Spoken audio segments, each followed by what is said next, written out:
The bread went cold in her pocket before the boy could eat it. She did not tell him whose it had been. In the frost-bitten schoolroom of St. Bardolph's orphanage, on a gray November morning in 1818, Maria Fenwick counted 34 children and 33 portions of bread. Her russet wool dress hung loose at the shoulders. Her fingers, marked with candle burns, tucked the last crust into the pocket of her linen apron and passed it, hidden, into the trembling hand of a hooded boy named Tobias. Miss Agatha Vessel watched from the doorway, iron keys clinking at her belt, and promised the river to any child who dared appear at the coming inspection. The inspection came in a black lacquered carriage drawn by 4 greys. Duke Nicholas Monson of Cleobury stepped down in a colossal velvet coat, lined the color of dried blood, a silver-headed cane in his gloved hand, one white streak burning at his temple. He had come to buy the orphanage. He had come to raise it. He had come to erase a lake in which, long ago, a brother had drowned. He did not know the small hooded boy dragged forward by Miss Vessel carried the same white streak beneath his ragged hood. He did not know that the schoolmistress in the worn russet dress would step between a raised cane and a child's face before the hour was out.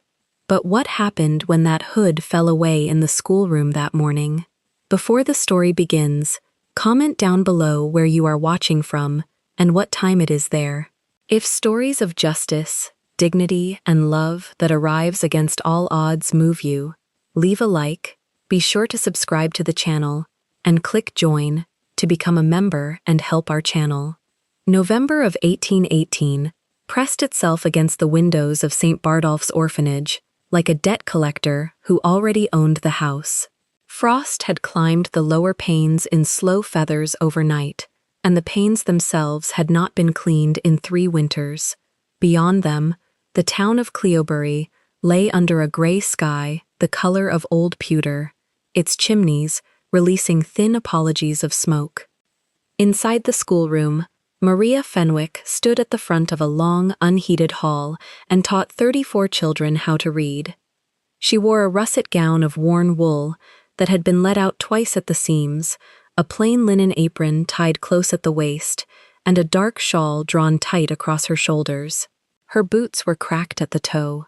Her hair, dark and heavy, had been divided cleanly at the center and coiled into a small knot at the nape of her neck, and beneath it, her face looked pale and steady, and much older than 22 years should look. "Again," she said. Her voice did not rise. It never rose, from the beginning of the verse. The children stumbled through the line. Their breath came out white. One girl had wrapped her feet in torn sacking because her shoes had gone the week before. Maria did not look at her feet. She looked at her face, and she smiled, and the girl straightened her back and read the next word with the effort of a soldier lifting a sword. At the far end of the room, near the door that gave onto the corridor, a small boy sat by himself on the last bench. He was 6. He looked 4. His hood was drawn down almost to his eyes, and his hands were wrapped around a corner of black bread, as though someone had already tried to take it from him 3 times that morning. Which, in fact, they had. Maria let her gaze rest on him for a heartbeat longer than she rested it on the others. Then she moved on. "Tobias," she said, without looking again, "read for me." The boy startled. The other children turned. Maria kept her eyes on the primer in her hand and waited. "I cannot," he whispered. "You can. You did yesterday. Read the first word." There was a silence long enough for a candle to gutter and recover. Then, very small, very careful, he read one word aloud, then another. He got as far as 5 words before his voice failed, and Maria said, very quietly, "Good," and turned the page for the next child. The next child read, then the next. The morning went forward like a small, cold procession, and Maria walked between the benches with her back straight, and her hands folded, and her mouth set in the particular way of a woman who has decided that nothing in this room will break in front of her. Then the door opened. Miss Agatha Vessel did not knock. She never knocked. She stood a moment on the threshold as though the schoolroom belonged to her, which in every legal sense it did, and looked over the assembly with small slate-colored eyes that had never, in 51 years, been softened by anything a child had done or failed to do. She was short, she was heavy in a hard, compressed way, as though someone had pressed her into a smaller shape and welded the seams. Her gown was black bombazine, buttoned to the throat, and her apron was the gray of old dishwater. From a leather belt at her waist hung a ring of iron keys and a thin cane of walnut she had used, over the years, on every child in the room at least once. Miss Fenwick. She did not raise her voice either. She did not need to. Miss Vessel. The trustees arrive on the 14th. Do you understand what that means? Yes. Say it. Maria closed the primer. She held it, spine flat, against the front of her apron. It means that the ledgers must be presented in order, the children must appear healthy, the corridors must be scrubbed, and no child who reflects poorly on the institution is to be visible on that day. Good. Miss Vessel's mouth thinned. You have learnt something at last. Her eyes traveled the room, patient and precise, the way a butcher's eyes traveled a hanging carcass. They stopped at the last bench. You! Tobias did not move. Bring that here. He looked at the bread in his hands, and he looked at Maria. Maria did not turn. She kept her face towards Miss Vessel, and something in her shoulders altered by half an inch that only a person who knew her would have noticed. The boy came forward. His clogs sounded loud on the boards. He held the bread out. Miss Vessel took it from him without touching his fingers. She held it up to the gray window light and examined it as though checking for counterfeit coin. Whose is this? Mine, ma'am. Whose was it? He hesitated. Then, mine, ma'am. She turned the bread over. On the underside, a small piece had been broken and pressed back into place, poorly. You were given half a ration. That is the rule for children who have not earned their keep in the woodyard. This is a full ration, which means someone gave you the other half. Silence. Miss Vessel's cane came up, not high, just the tip, resting against the boy's chest, exactly over the heart. On the 14th, she said, and her voice was very level and very quiet. The trustees will not see you. Do you understand me? They will not see this face. They will not see this hood. They will not see this cough. If I hear that you have crept into a corridor on that day, I will take you down to the river myself, and I will put you in it. Do you know how deep the Ria runs in November, boy? He did not answer. Very deep, she said, very cold, and no one keeps books on drowned parish orphans. She lowered the cane. She turned the bread once more in her hand, considered it, and then dropped it, deliberately, onto the boards at his feet. She set the sole of her heavy leather shoe on it and pressed. The crust cracked. She lifted her foot. The bread lay flattened and dirty. There, now it is a half ration again. She looked, at last, at Maria. Miss Fenwick, I trust you understand what a full ration in the wrong hand does to a ledger. I understand you perfectly, Miss Vessel. See that you do. She turned on her heel. Her keys chimed once, small and metallic. The door closed behind her, and the schoolroom exhaled at exactly the moment it was safe to. Tobias did not move. He was looking at the bread. His mouth had gone quite still, in the way children's mouths go when they have not yet decided whether they are permitted to cry. Maria crossed the room. She did not hurry. She knelt in her russet skirt on the cold boards, and she picked up the flattened crust, and she turned it in her hands the way Miss Vessel had, but slower, as though it were something worth looking at. Sit down, she said. He sat. She rose, walked to her own place at the front of the room, took her cloth-wrapped bundle from beneath the desk, and unwrapped it. Her own portion, a dark piece the size of her palm. She broke it once, cleanly, and put the larger half into her apron pocket. The smaller half she set on the primer and carried back down the room. She placed it on the bench beside the boy. She did not look at him as she did it. She placed it as though she were putting down a book. "For after," she said, low enough that only he could hear. "Eat it in the dormitory, not here." His fingers closed round it. "Miss," he whispered, "the bread on the floor. I will take that."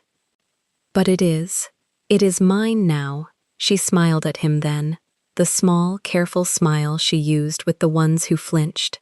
"Read your next word." He read his next word. The class went on. The children read. The frost thickened on the window. Maria walked the length of the room again and again, and inside the pocket of her russet apron, the dirty, flattened crust of black bread sat against her hip, and against her other hip, in the deeper pocket beneath the apron, lay a small wooden crucifix, worn smooth by her father's thumb before it had been worn smoother by hers.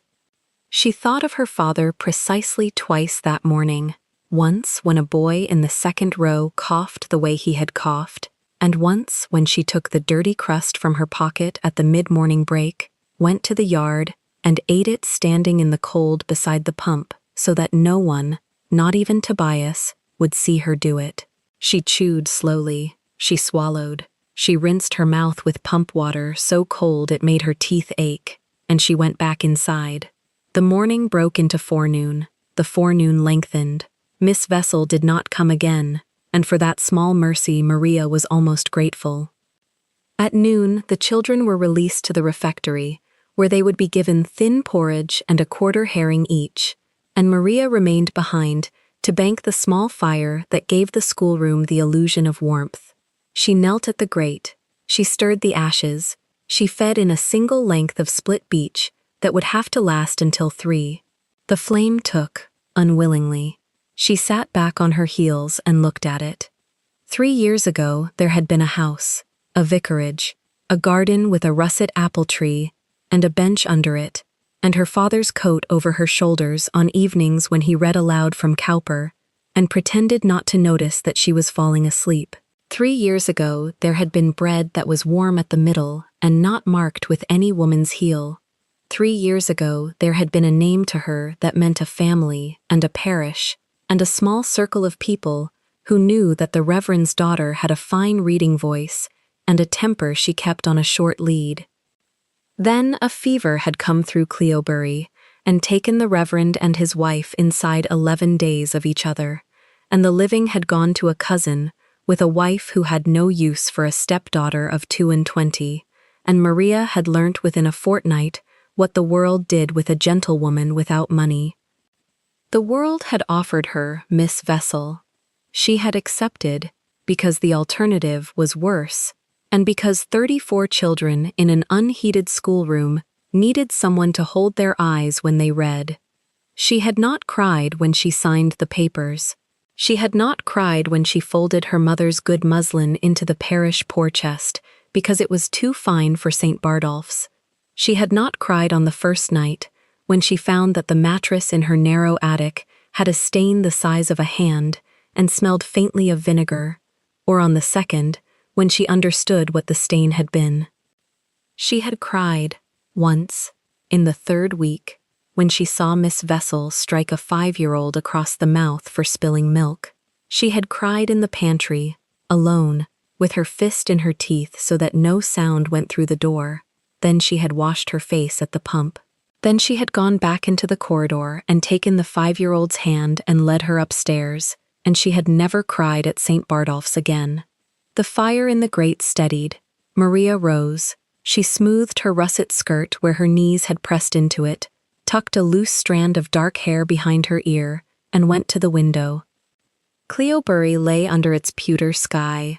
From this height she could see the road that came down from the north, the old stone bridge over the Ria, the black spires of St. Bardolph's Church, and, beyond the town, on a low chalk hill, the pale grey mass of Cleobury Castle. Its west tower carried a single flag today, and even at this distance she could see it was a mourning flag, half-lowered. There had been a mourning flag on the west tower for as long as Maria had lived in this town, and no one, that she had ever asked, could quite remember for whom. She let her forehead rest for one heartbeat against the cold pain. The glass drew the warmth out of her skin. She lifted her head, straightened her shoulders, and went to the corridor to fetch the afternoon slates. The corridor was long, paneled at the lower half in dark wainscot that had been varnished so many times it looked almost black. A single tallow candle burned in a wall sconce halfway down. The floor was uneven. 3 of the boards near the storeroom door had lifted in the damp and had not been repaired since before Maria's arrival. She was halfway down the corridor when she heard the sound. It was small. It was very careful. It was the sound of a child being quiet in a way that only a child who had learnt to be quiet made. She stopped. The sound came again, from the alcove beneath the back stair. Maria set down the slates on the flagstones and went to the alcove and knelt. Tobias was there. He had folded himself into the triangle of space between the stair and the wall. His hood had come back from his brow. The half of dark bread she had given him lay in his lap, uneaten, wrapped in the corner of his shirt.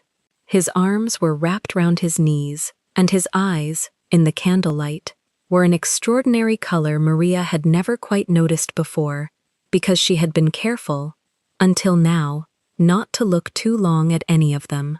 They were gray. Gray the way a sky is gray before a storm on the coast. Gray with a faint ring at the edge that was almost silver. "Tobias," she said, softly, "the refectory." "I ate," he said.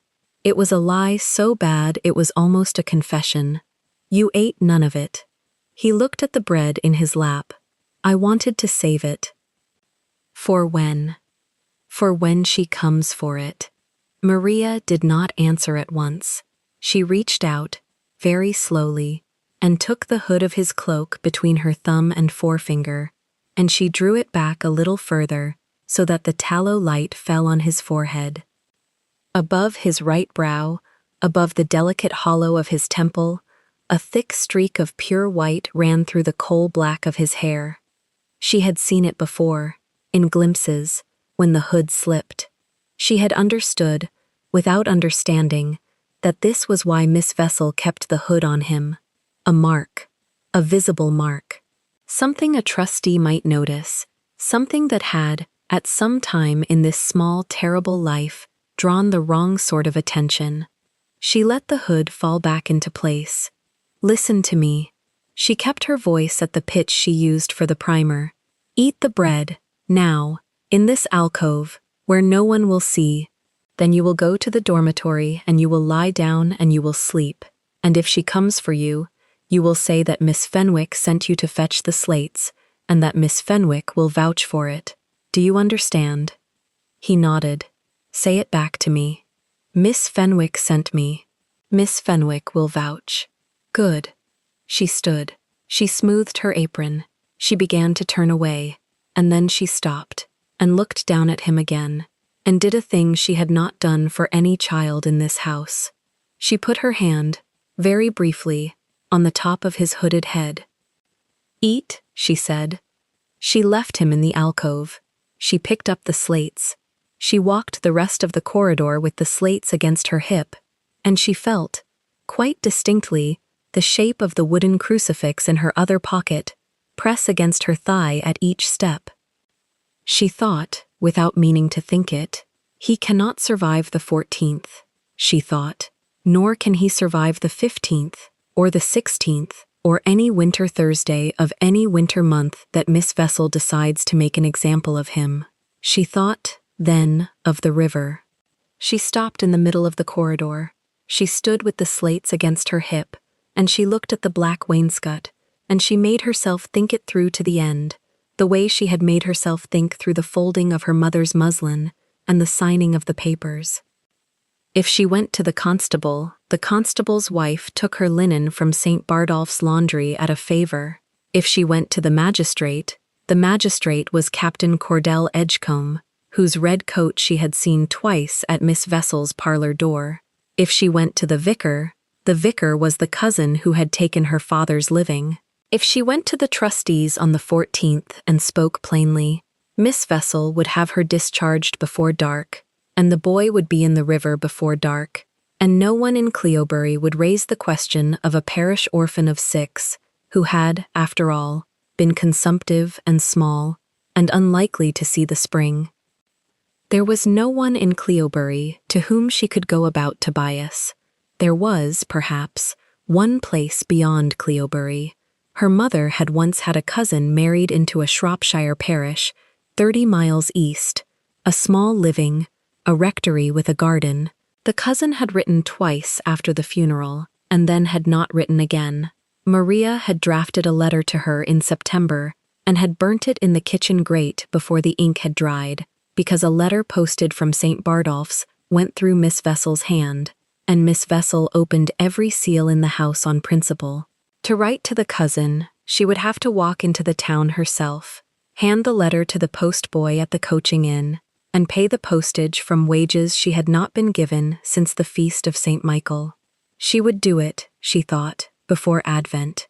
She would find the coin. She would write the letter in the schoolroom at night, after the last candle had been counted, and she would carry it in the crown of her bonnet on the first market day of December. She would ask the cousin, in 10 careful lines, whether there was any parish in Shropshire that had need of an under-teacher who could bring a boy of 6 with her. It was a poor plan. It was the only plan she had. She closed her eyes for the length of one breath. She opened them. She walked on. At the schoolroom door she paused with her hand on the latch.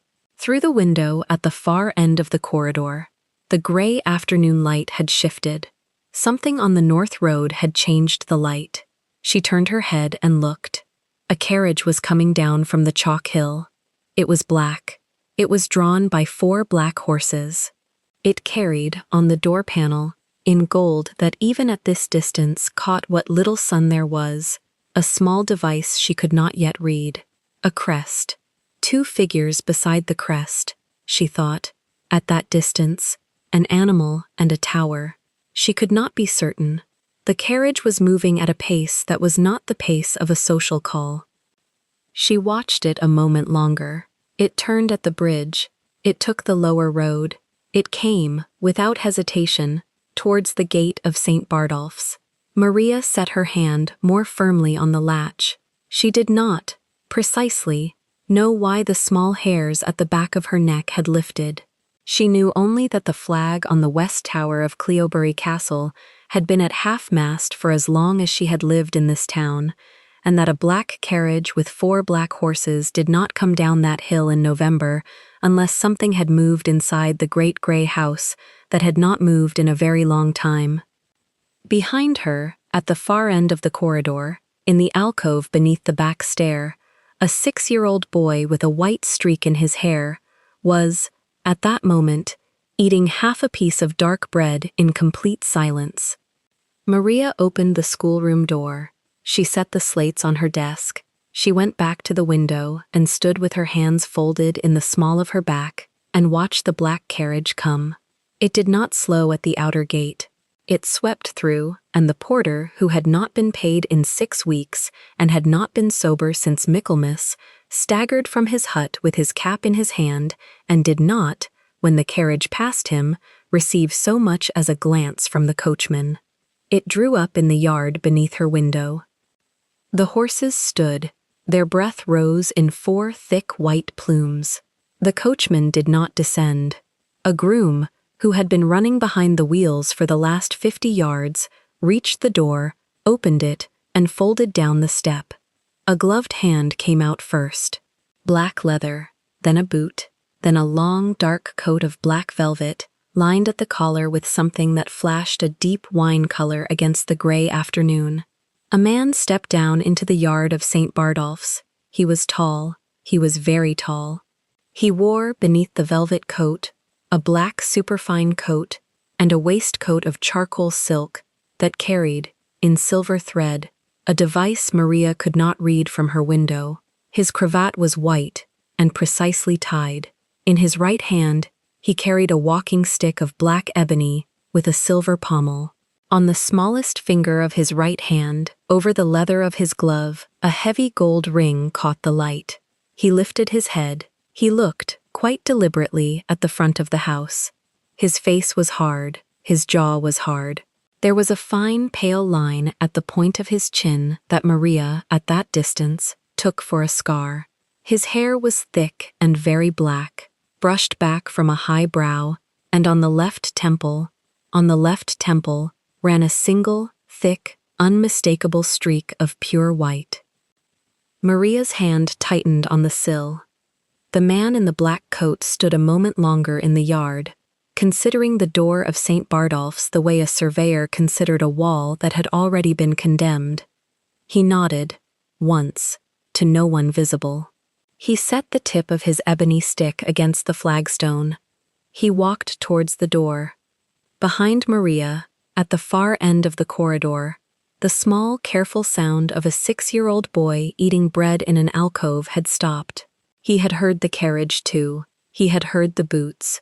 Maria drew her hand from the sill. She turned from the window. She smoothed her russet skirt with palms that were, for the first time that morning, not perfectly steady. She walked the length of the schoolroom, and she opened the door to the corridor, and she stepped out into it, and above her, on the paneled wall between the two windows, the single tallow candle guttered once in a draught that had entered the house through a door that had just, downstairs, been opened by a man who did not knock.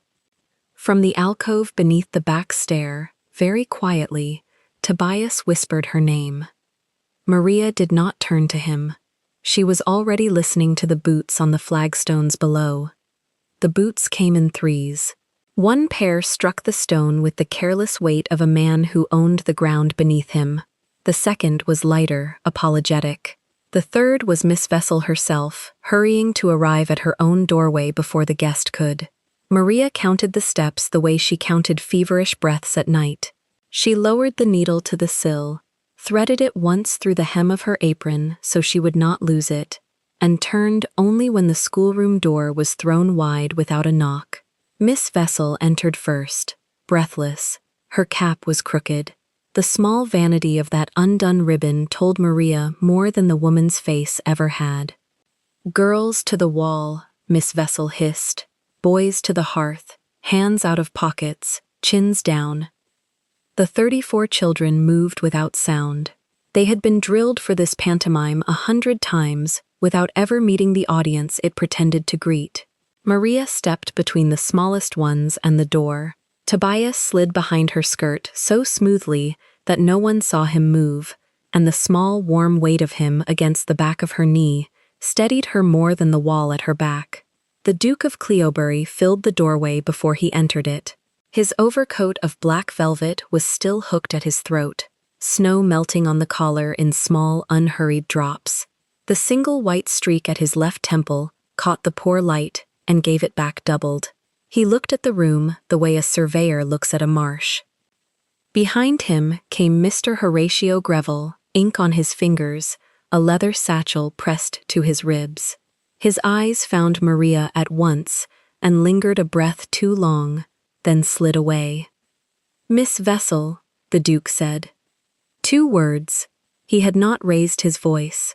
The syllables traveled the room like a stone dropped through still water, and every child in it flinched at the ripple. "Your Grace." She sank into a curtsy that her body was too rigid to complete. "We are honored beyond speech. If we had had the smallest warning, you had none. I do not warn." He walked past her without looking. His boots left dark half-moons on the boards where the snow bled through. He stopped at the center of the room, turned once on his heel, and took the whole schoolhouse in with a single sweep of the gray eyes. "Mr. Greville, the deed." The solicitor set the satchel on the long trestle table where Maria taught her lessons, opened it with fingers that trembled only because the room was cold, and drew out a folded parchment sealed with a gout of red wax the size of a walnut. He did not read it aloud. He laid it on the wood and stepped back as though it might bite him. The Duke did not glance down. He knew what it said. "This foundation," he began, and his voice was almost gentle now, the way winter is gentle before it kills. together with the 11 acres upon which it stands, the water meadow behind it, and the small lake beyond, was purchased by me this month from the trustees of the late Reverend Bardolph estate. The seals are dry, the land is mine. Miss Vessel's mouth opened and stayed open. The building will be demolished, the Duke went on, his gaze on the hearth where a green log refused to catch. The meadow plowed under, the lake drained, the bed broken with iron, filled with quarry stone, until no water may gather there again. By March, there will be nothing on this ground but a level field of frost. By Michaelmas, no soul in the county will remember there was ever a lake at all. He said it the way another man might order dinner. Maria felt the child behind her knee grow still in a way that living things do not grow still. She reached one hand back, blindly, and closed her fingers around a fistful of the coarse gray smock. The warmth of him under the cloth was the only warm thing in the room. Miss Vessel found her voice at the wrong moment. "Your Grace, the children, where are the children to? That is not my concern. But the parish will find them a barn, or a ditch, or another woman with a birch rod and a Bible. It is a matter of profound indifference to me where 34 beggars sleep after Lady Day, provided none of them sleeps upon my ground." He had still not raised his voice. That was the horror of it. Maria had been struck before, in this house and in others, and she had learned that the men who shouted were the men who could still be reached. The men who spoke this softly had already decided. She stepped forward. She had not planned to. The needle in her apron pricked her thigh through the linen, and she was almost glad of the pain because it kept her upright. "Your Grace," her own voice sounded to her as though it came from another room. "May I ask why?" The Duke turned his head, only his head. The rest of him remained squared to the hearth. Mr. Greville drew a small hissing breath through his teeth. Miss Vessel's hand shot out and closed on Maria's wrist hard enough to grind the small bones. "Silence, girl. Silence at once. Let her speak." The Duke had not moved, but the room rearranged itself around the 3 words. Miss Vessel's fingers loosened. Maria did not rub the wrist. She kept her chin at the exact angle her mother had taught her the year before the fever took her, which was the angle of a woman who has nothing left to lose and knows it precisely. "You have bought this ground," Maria said. Each word came out separately, as though she were laying them down one by one on the trestle table beside the deed. "To demolish a house, to plow a meadow, to drain a lake. Your Grace, the lake is only a lake. It has done nothing to deserve unmaking. May I ask what it did?" Something moved in the gray eyes, his mouth thinned by a hair. "You may not." "Then I will not," she said, and dropped a curtsy so shallow it was almost a nod. Miss Vessel made a small, strangled sound. The Duke looked at Maria for a long moment. His gaze went over her the way it had gone over the room, but slower. The worn russet dress, the darn at the elbow, the wax burns on the fingers, the small red mark on the wrist where Miss Vessel had held her, the crucifix of dark wood half visible above her apron pocket. It was not the look a duke gives a servant. It was the look a man gives a page in a book he did not expect to find in a library he had come to burn.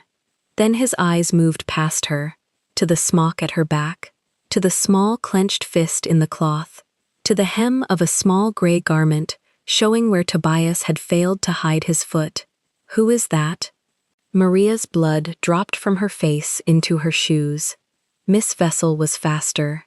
Miss Vessel had been waiting for this her entire miserable life. "That, Your Grace, is the boy we spoke of, the boy of the letter, the boy of the blood." "Blood," the Duke said. "Noble blood, Your Grace. It has been whispered to me, from a source I would swear upon the sacraments, if you required an oath, that the child is of a house, a great house, a house that mislaid him some 6 years past, and might, with proper compensation to those of us who have kept him fed and Christian, be glad to have him again." She was moving as she spoke. She swept around the trestle table with a speed her heavy body should not have permitted and caught Tobias by the collar of the smock before Maria could turn. She dragged him out from behind the skirt. The child made no sound. He never made a sound at these moments. It was one of the small, savage skills Miss Vessel had taught him. "See, Your Grace." She had the boy in front of her now, both hands gripping his shoulders, the brown hood pulled low over his forehead so that only the small pointed chin and the two thin scratches showed. "See the bearing. See the bones. This is no beggar's child. This is— Take that hood off, Your Grace. Take it off." Miss Vessel's fingers hesitated. She had not planned to reveal her hand so soon. She had planned to name a price first. But the Duke was looking at her now with the flat gray attention of a man reading a ledger, and every schemer in England knows that a ledger is not a face one can flatter. She peeled the hood back. The white streak in the child's black hair sprang up out of the dark cloth like a flame. For one absurd, unbearable second, the whole room saw it and no one moved.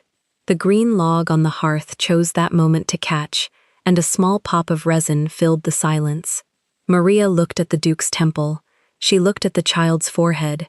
She looked at the Duke's temple again. She had spent 3 years combing that white streak in Tobias's fringe and pretending she did not see what it was. She saw it now. The Duke saw it too. He saw it exactly. Maria watched his face, and watched the recognition arrive in it, and watched him refuse the recognition in the same breath. His jaw set. The small dueling scar on his chin drew tight. Something behind his eyes closed like a shutter thrown against a storm. "A pauper's mark," he said. "Flat, final, common enough in these hills. The miner's children have it. The tinker's children have it. It is a defect, not a lineage." "Your Grace, if I might," Miss Vessel began. "You might not." Mr. Greville was staring at the child now, with an expression Maria could not read. The solicitor's mouth had opened a quarter of an inch. His inky fingers had gone to the edge of the trestle table and gripped it. He glanced at the Duke, once, quickly, and Maria saw a whole conversation pass between master and servant, that neither of them spoke. The Duke turned away from the boy. "I have seen enough. Mr. Greville, take note. The demolition begins on the 15th of January. Miss Vessel, you will vacate this building by the 14th. Take your ledgers, take your keys, take your birch rod if you must. Leave the children where they stand." Miss Vessel dropped Tobias so suddenly that he stumbled. Maria caught him by the elbow before he fell and drew him back against her skirt. The small body was trembling in small, precise waves, as if the trembling had a metronome. "Your Grace, I beg you, one word about the child." The Duke was already walking to the door. "Your Grace." Miss Vessel's voice rose for the first time. It came out shrill and cracked. "Your Grace, if you would only listen. His father was— I said, no. Was a Monson, was your own The Duke stopped. He stopped so completely that the snow on his collar seemed to stop melting. He did not turn. He spoke to the door. "Say that again." Miss Vessel had gone too far to retreat. Greed and terror moved her mouth in equal parts. "The boy, Your Grace. The boy is of your own blood. His father was Rowan Monson, your late elder brother, drowned, or so it was believed. The child was born of a woman in Ludlow, in poverty, in— Rowan Monson," the Duke said, still to the door, "drowned in that lake." He lifted one gloved hand and pointed, without looking, through the wall in the direction of the small gray water beyond the meadow. "In the summer of 1798, I was 6 years old. I saw them bring his coat out on a pole. There was no boy, there was no woman, there was no marriage, there is no heir." He turned then. Slowly, he turned toward Tobias. Maria had never in her life wanted so badly to stand between a man and a child. She did not move. Something in the Duke's face told her that if she moved, He would remember he was capable of pity, and she did not think he could afford to remember that just now. He walked back across the room. 3 steps. 4. He stopped in front of the boy. He was so tall that Tobias had to tip his whole small head back to see him, and the movement pulled the white streak higher into the light. The Duke looked down at it. He looked down at the gray eyes that were his own eyes at half the height. He looked down at the 2 small scratches on the chin and at the barbante cord around the thin neck. Maria could see the pulse in his throat above the cravat. It was beating hard enough to move the linen. "He is not my heir," the Duke said. He said it to the child, not to the room. "He is not my brother's son. He is not my blood. He is a foundling with a birthmark that has been used to work a fraud upon my house, and the fraud is denied.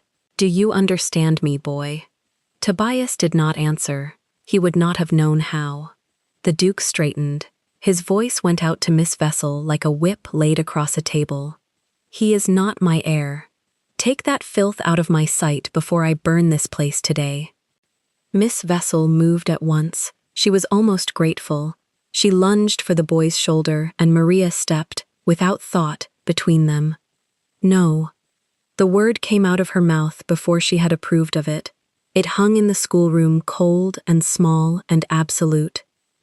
Miss Vessel stared as though a chair had spoken. The Duke turned back. "No? Not filth, Your Grace." Maria heard her own voice steady, and did not know where the steadiness had come from. "He is not filth. He is a child of 6 who has not eaten a whole meal since Michaelmas. You may say he is not your blood. That is your right, and your title says so. But you will not name him filth in this room, not while I am the one who teaches him his letters." The Duke looked at her. He looked at her for a very long time. Behind him, Mr. Greville had gone the color of tallow. Miss Vessel's mouth worked without sound. The 33 other children pressed themselves flatter against the walls, as though they might sink into the plaster. The Duke did not speak. He walked past Maria. He did not touch her, did not brush her sleeve. He passed so close that she felt the cold coming off the velvet of his coat, and smelled the leather of his gloves, and something faint under it, cedar and gunpowder, that had no business in a schoolroom. He stopped at the trestle table. He picked up the deed. He held it a moment in one gloved hand, weighing it. "Mr. Greville, Your Grace, amend the schedule. The demolition begins on the 2nd of January, not the 15th. Your Grace, Miss Vessel, Your Grace." She was breathless again. "I have altered my mind on one further matter. You will vacate this building by the 28th of December. The children will be removed by the parish or by God. I care not which, but they will not be inside these walls when the Maddocks arrive. Have I been clear?" "Perfectly, Your Grace, perfectly, but the boy of the mark, if I might only—" "You will not speak of the boy again in my hearing." He set the deed back on the table. He did not look at Tobias. He did not look at Maria. "If I hear that name whispered by any tongue in this county, from a scullery maid to a bishop, I shall consider it slander upon my house, and I shall answer it as slander is answered. Do you take my meaning?" Miss Vessel took his meaning. Her whole color went at once. She curtsied to the boards. "Perfectly, Your Grace." The Duke walked to the door. At the threshold he paused. He did not turn. He spoke as if to the corridor. "Miss." Maria realized an instant late that he meant her. "Your Grace?" "Your name." "Maria Fenwick, Your Grace." "Fenwick." He turned the syllables in his mouth as though testing them for weight. "You are the schoolmistress." "I am." "You will not, Miss Fenwick, teach that child his letters after the 28th of December, because there will be no schoolroom in which to teach him. I trust you understand this is not personal to you."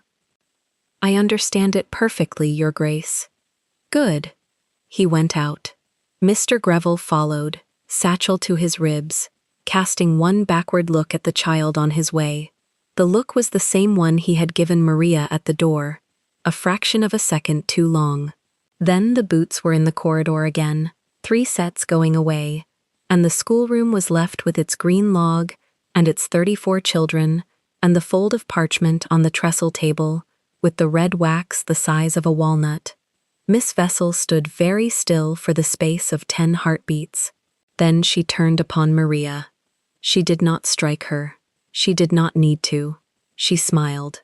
"You have cost me an earldom, Miss Fenwick, or a dukedom. It does not signify.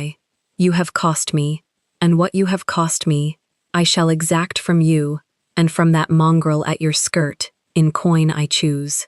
Do you understand? Yes. Say it, girl. Say it before the children, so they may witness." "I understand you, Miss Vessel." "Good." The smile did not warm, it hardened. "You will scrub the flagstones of this room tonight until they shine. You will scrub them on your knees. You will scrub them without supper, and the boy will scrub beside you. If he stops, I will know. If you feed him from your pocket, I will know. If he sleeps before the moon has cleared the buttery roof, I will know." She turned upon the children. "To your beds. Any child who speaks a syllable of what passed here will find their bread cut in half until Candlemas. To your beds." They went, silent as leaves. Tobias tried to go with them, and Miss Vessel caught his shoulder and shook him once, hard, then set him down beside Maria with a little push. "Not you, changeling. You stay with your teacher. She has claimed you, and she may have you." She swept out with her keys, jangling like a small malicious bell.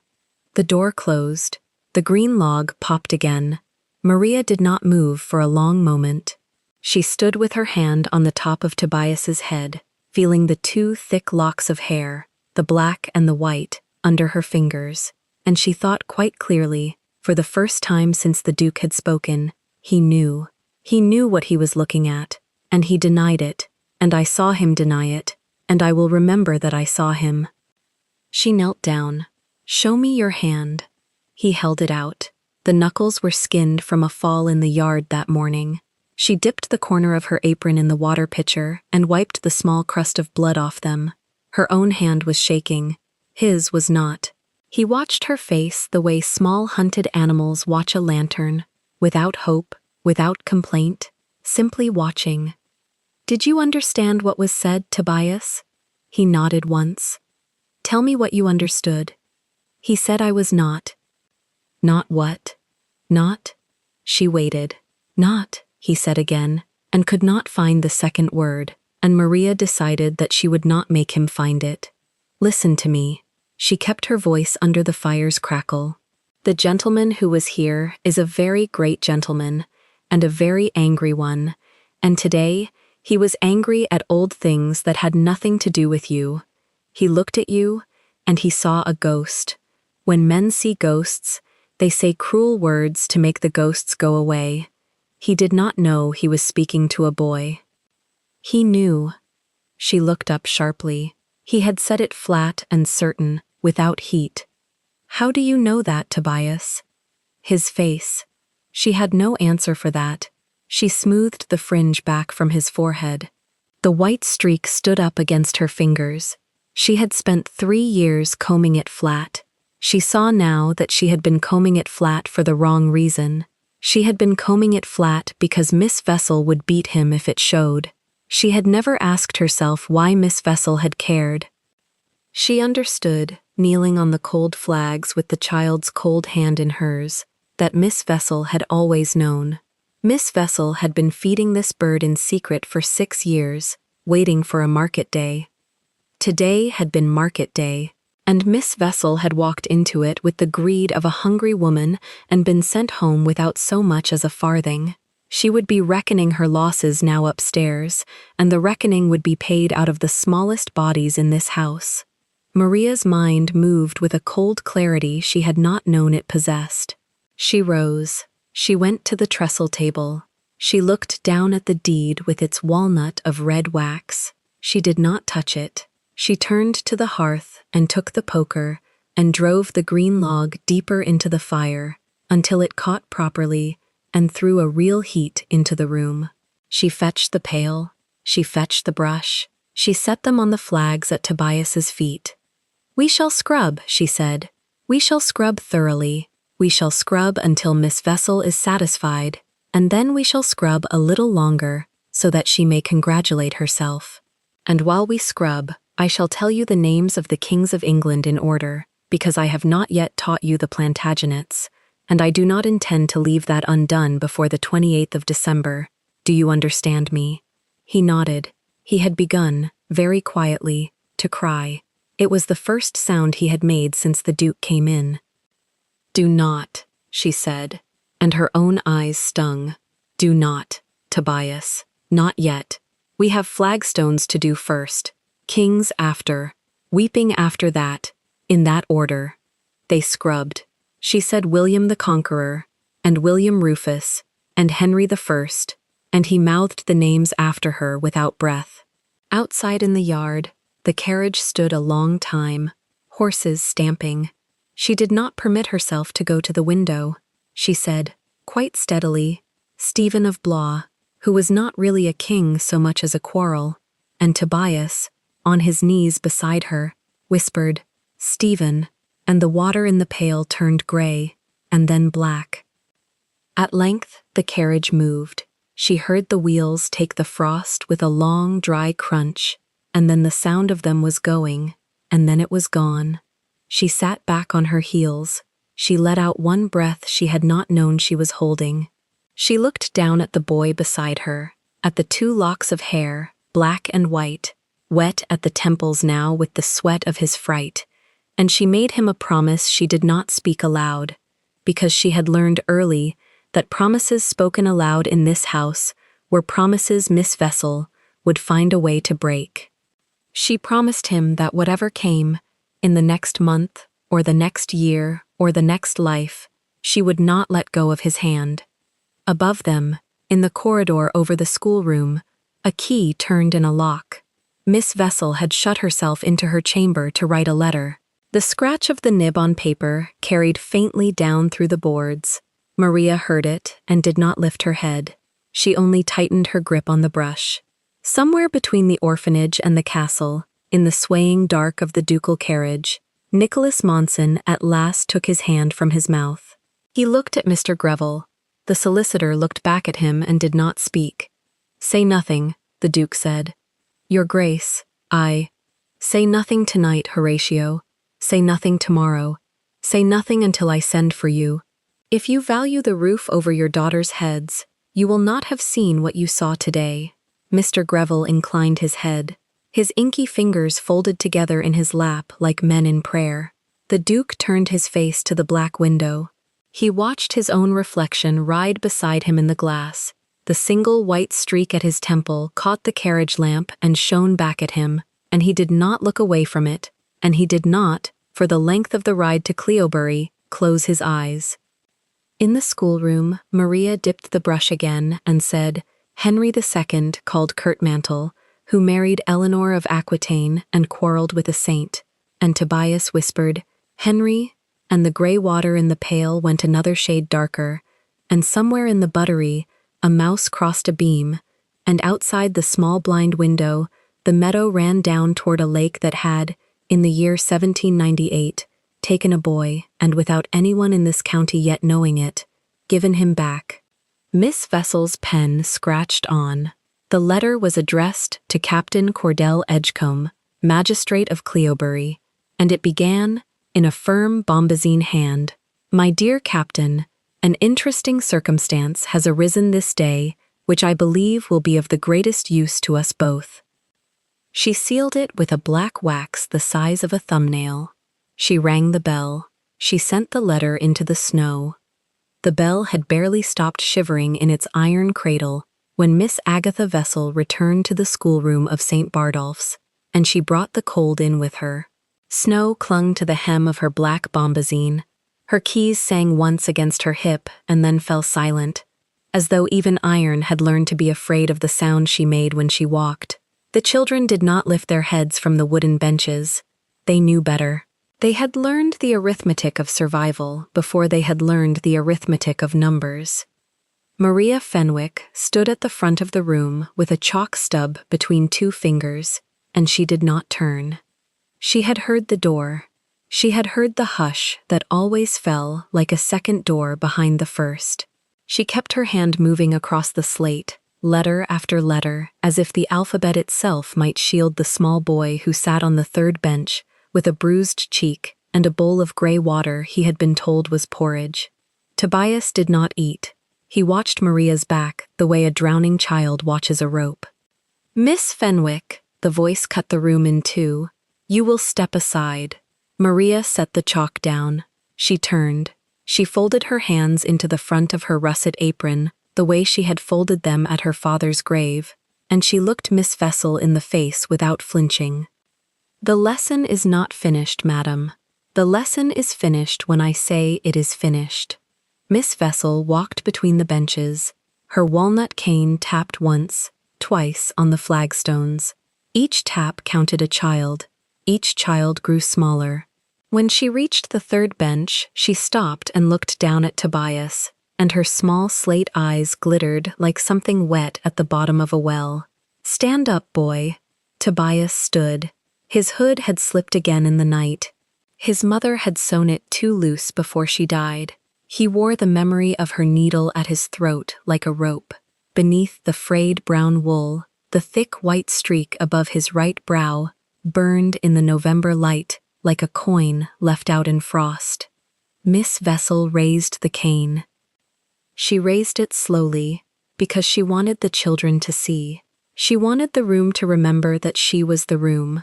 She wanted the small boy with the strange white hair to understand that no duke, no reign, no god had lifted him out of her hand. The cane paused at its highest point. Maria moved. She did not think. Thought would have been slower than mercy. She crossed the 2 paces between the front bench and the third with her russet skirt sweeping the flagstones, and she put her own body between the cane and the child, and she caught the blow on her cheekbone. It sounded like a book being closed hard. Her head turned with the strike. Her coil of dark hair loosened one pin. A thin, hot line opened along the ridge of bone below her eye and began to bleed at once. Small red beads on pale skin like berries pushed into snow. She did not fall. She did not raise a hand to her face. She stepped between the boy and the woman a second time, in case Miss Vessel had not understood the first. The room did not breathe. Miss Vessel drew the cane back for a second blow. She did not deliver it. The door had opened again, and this time no one had heard it, because the world had become very small, and only the space between 3 bodies existed. Duke Nicholas Monson stood in that doorway. The black velvet of his greatcoat filled it. His gray eyes, the color of a storm that has not yet decided where to break, were fixed on the raised cane. He crossed the schoolroom in 4 strides. He did not shout. Men who have inherited whole counties do not shout. The world has been trained to lean toward their quiet. He walked to the third bench and lifted the ebony walking stick with the silver-chased pommel in his gloved right hand, and he twisted the pommel a half-turn to the left. A blade slid out with a sound like a whisper meant for one person. Damascus steel, a foot and a half of it, watered like slow rain. He did not use it on Miss Vessel. He turned instead to the walnut cane still raised in her hand, and he brought the blade down once, precisely, at the join between grip and shaft. The cane parted. The 2 halves fell to the flagstones and rolled, one toward the fire and one toward the door, and the sound each made was a small, empty knock. Miss Vessel's hand remained in the air a moment longer than it should have. Then it lowered, empty. "Touch either of them again," the Duke said, and the words were so soft that Maria felt them behind her ear rather than in front of her, "and you will not walk out of this room alive." The blade slid back into ebony. He did not raise his voice at the children. He did not need to. He lifted the black velvet edge of his greatcoat with the calm of a man drawing a curtain against a garden, and he opened it, and he stepped forward, and he gathered Maria and Tobias beneath it, as though both of them had been standing outside in the snow all their lives, and he had only just discovered the door. Maria felt the wine-red silk lining against the back of her neck. She felt the boy's small hand close around two of her fingers. She felt the Duke's forearm across her shoulders, and the weight of him was not a chain but a wall. She had been alone since her father had gone into the earth in the spring of 1815, and she had forgotten what a wall felt like on the wind side of a body. She did not cry. There would be time later to be a person who cried. Now there was only the boy, and the boy was still breathing. "Fetch their belongings," the Duke said to the room without looking at it. "Whatever is theirs, nothing that is hers." Two of the older girls scrambled. They did not look at Miss Vessel.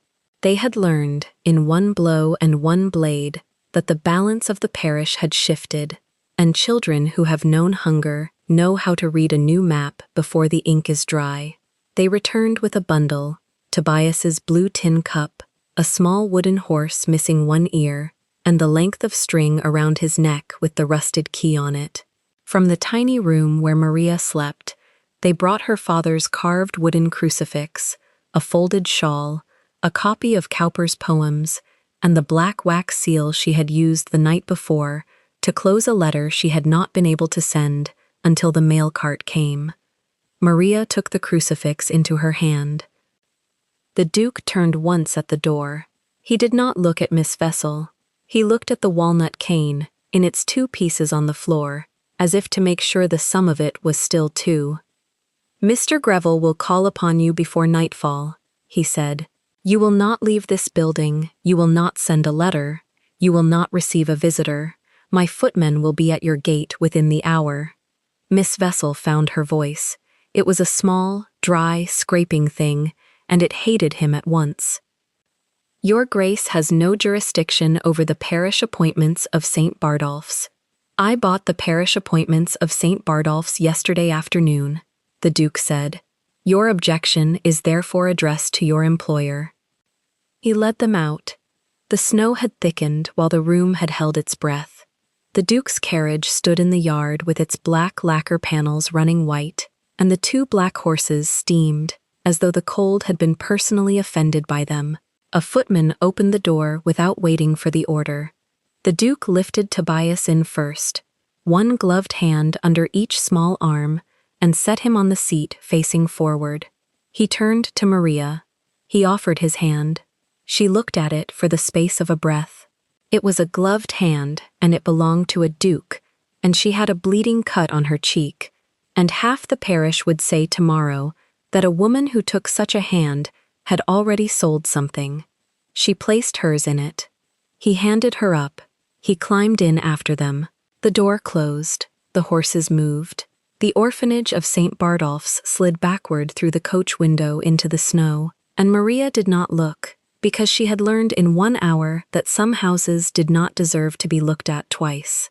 Tobias sat very still.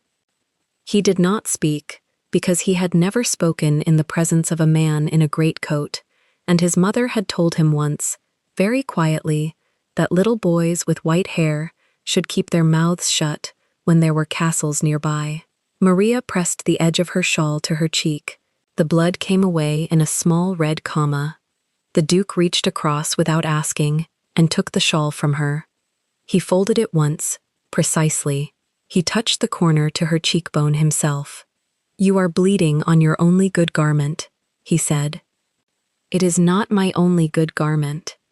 It is the only one you brought." She had no answer to that. He held the shawl against her cheek for the count of 4 heartbeats, then returned it to her hand and did not touch her again. What he did not say was that he had seen women take blows in his father's household as a child, and that he had promised himself, at the age of 9, that any woman who took a blow meant for someone smaller than her would not bleed twice in his sight. The carriage climbed. The road out of Cleobury bent up through beech woods bare of leaves. Rooks lifted from the black branches in slow spirals. The horse's breath rose in twin columns. Somewhere below, the river Rhea moved slow and gray between its stone banks. the river in which the Duke had once believed his younger brother had drowned. He did not look at it. He had trained himself, over 16 years, not to look at it, and today of all days he was not going to break the training in front of a child. Tobias's small booted feet did not reach the floor of the carriage. The Duke noticed this. He said nothing. He only leaned forward, slid his own folded traveling rug from beneath the seat, and set it beneath the boy's feet, so that the boy's heels had something to rest against. Tobias's gray eyes moved to the Duke's face and stayed there for a long, unblinking moment. The Duke did not meet the look. He had not, since the schoolroom, allowed himself to meet it directly. The white streak above the boy's brow was the exact width of the one at his own left temple. He had spent his adult life explaining that streak as a Monson trait, hereditary, well documented in 3 portraits at Cleobury Castle and 1 at the National Gallery. He had never expected to see it walk into his life on the head of a 6-year-old in a hood. Castle Cleobury rose out of the beech woods as the road turned. It was not a picturesque castle. It was a working one. Its curtain wall was late medieval, its keep Norman, its east wing Palladian, and its chimneys 18th century, and every one of these ages had been kept in repair by men who understood that a house that stops being repaired stops being a house. Snow lay along the crenellations like piped sugar. The great gates stood open. As the carriage swept beneath the arch, the household spilled onto the steps in a hurried, half-dressed line. Grooms, footmen, a boot boy still holding a brush, Mrs. Pollard with her white apron flapping and her keys clattering. Mrs. Hannah Pollard was 60 and had served 3 Monsons. She had held Nicholas Monson at his baptism. She had held his brother Rowan a year later. She had held the wooden coffin they had lowered, empty, into the family vault in 1802, when the river had failed to give the younger boy's body back. She stood now on the top step, and her hands were folded into her white apron, the way a woman folds her hands when she does not yet know what she is about to see. The Duke stepped down first. He turned. He lifted Tobias out with the same careful grip beneath each arm, and set the boy on the flagstones. Then he offered Maria his hand a second time, and she took it a second time, and she descended into a courtyard where every servant had gone quiet. Mrs. Pollard came down 2 steps. Her eyes moved from the Duke to Maria to the small boy standing between them, and there they stopped, and there they stayed. Tobias's hood had been pushed back in the carriage. The white streak lay open to the winter light. Mrs. Pollard's hand rose from her apron and covered her mouth, and the sound she made was not a scream. It was smaller. It was the sound a woman makes when a door she has kept locked for 16 years opens by itself. "Oh, my dear Lord," she said into her palm. "Oh, my dear, dear Lord." The Duke did not look at her. Mrs. Pollard, a room for Miss Fenwick, on the south side, with a fire already laid, a room for the boy adjoining, warm milk, bread with butter, not dripping, a clean shirt in his size, whatever comes closest. Send for Dr. Argent, send for Mr. Greville, send for my aunt. Your Grace, Mrs. Pollard's voice broke and was set down again like a dish she did not wish to drop. Your Grace, that mark. I am aware of the mark, Mrs. Pollard. Your Grace, that is the... I am aware, Mrs. Pollard. She curtsied so deeply that her knees cracked, and she went inside at once, calling names as she went, and the household reassembled itself around her voice, as a household will around any voice that knows how to say the word at once. The Duke turned to Maria. "You will oblige me," he said, "by remaining under this roof.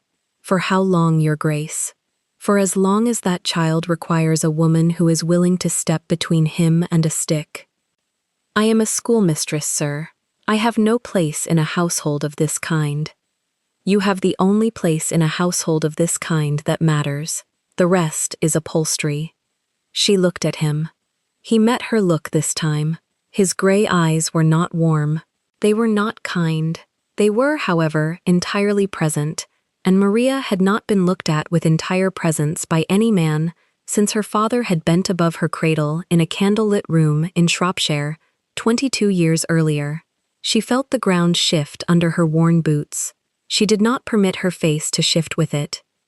"You are asking me to lend my name to something I do not understand," she said. "I am asking you to lend your body between a child and harm until I understand it myself. Your name may remain wholly your own.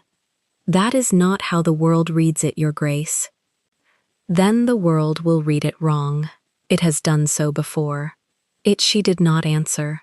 She lowered her eyes to Tobias, who had taken hold of a fold of her russet skirt with 2 fingers and was looking up at the enormous gray wall of the keep, as though it might, at any moment, decide he did not belong to it. Maria placed her hand very lightly on the top of his hooded head. The wool was rough. Beneath it, the small skull was warm. "Come," she said to him. "There is a fire inside." They went in. The great hall was cold in the way great halls are cold. Stone underfoot, tapestry along one wall, a fire the size of a hearse burning in a chimney the size of a small chapel.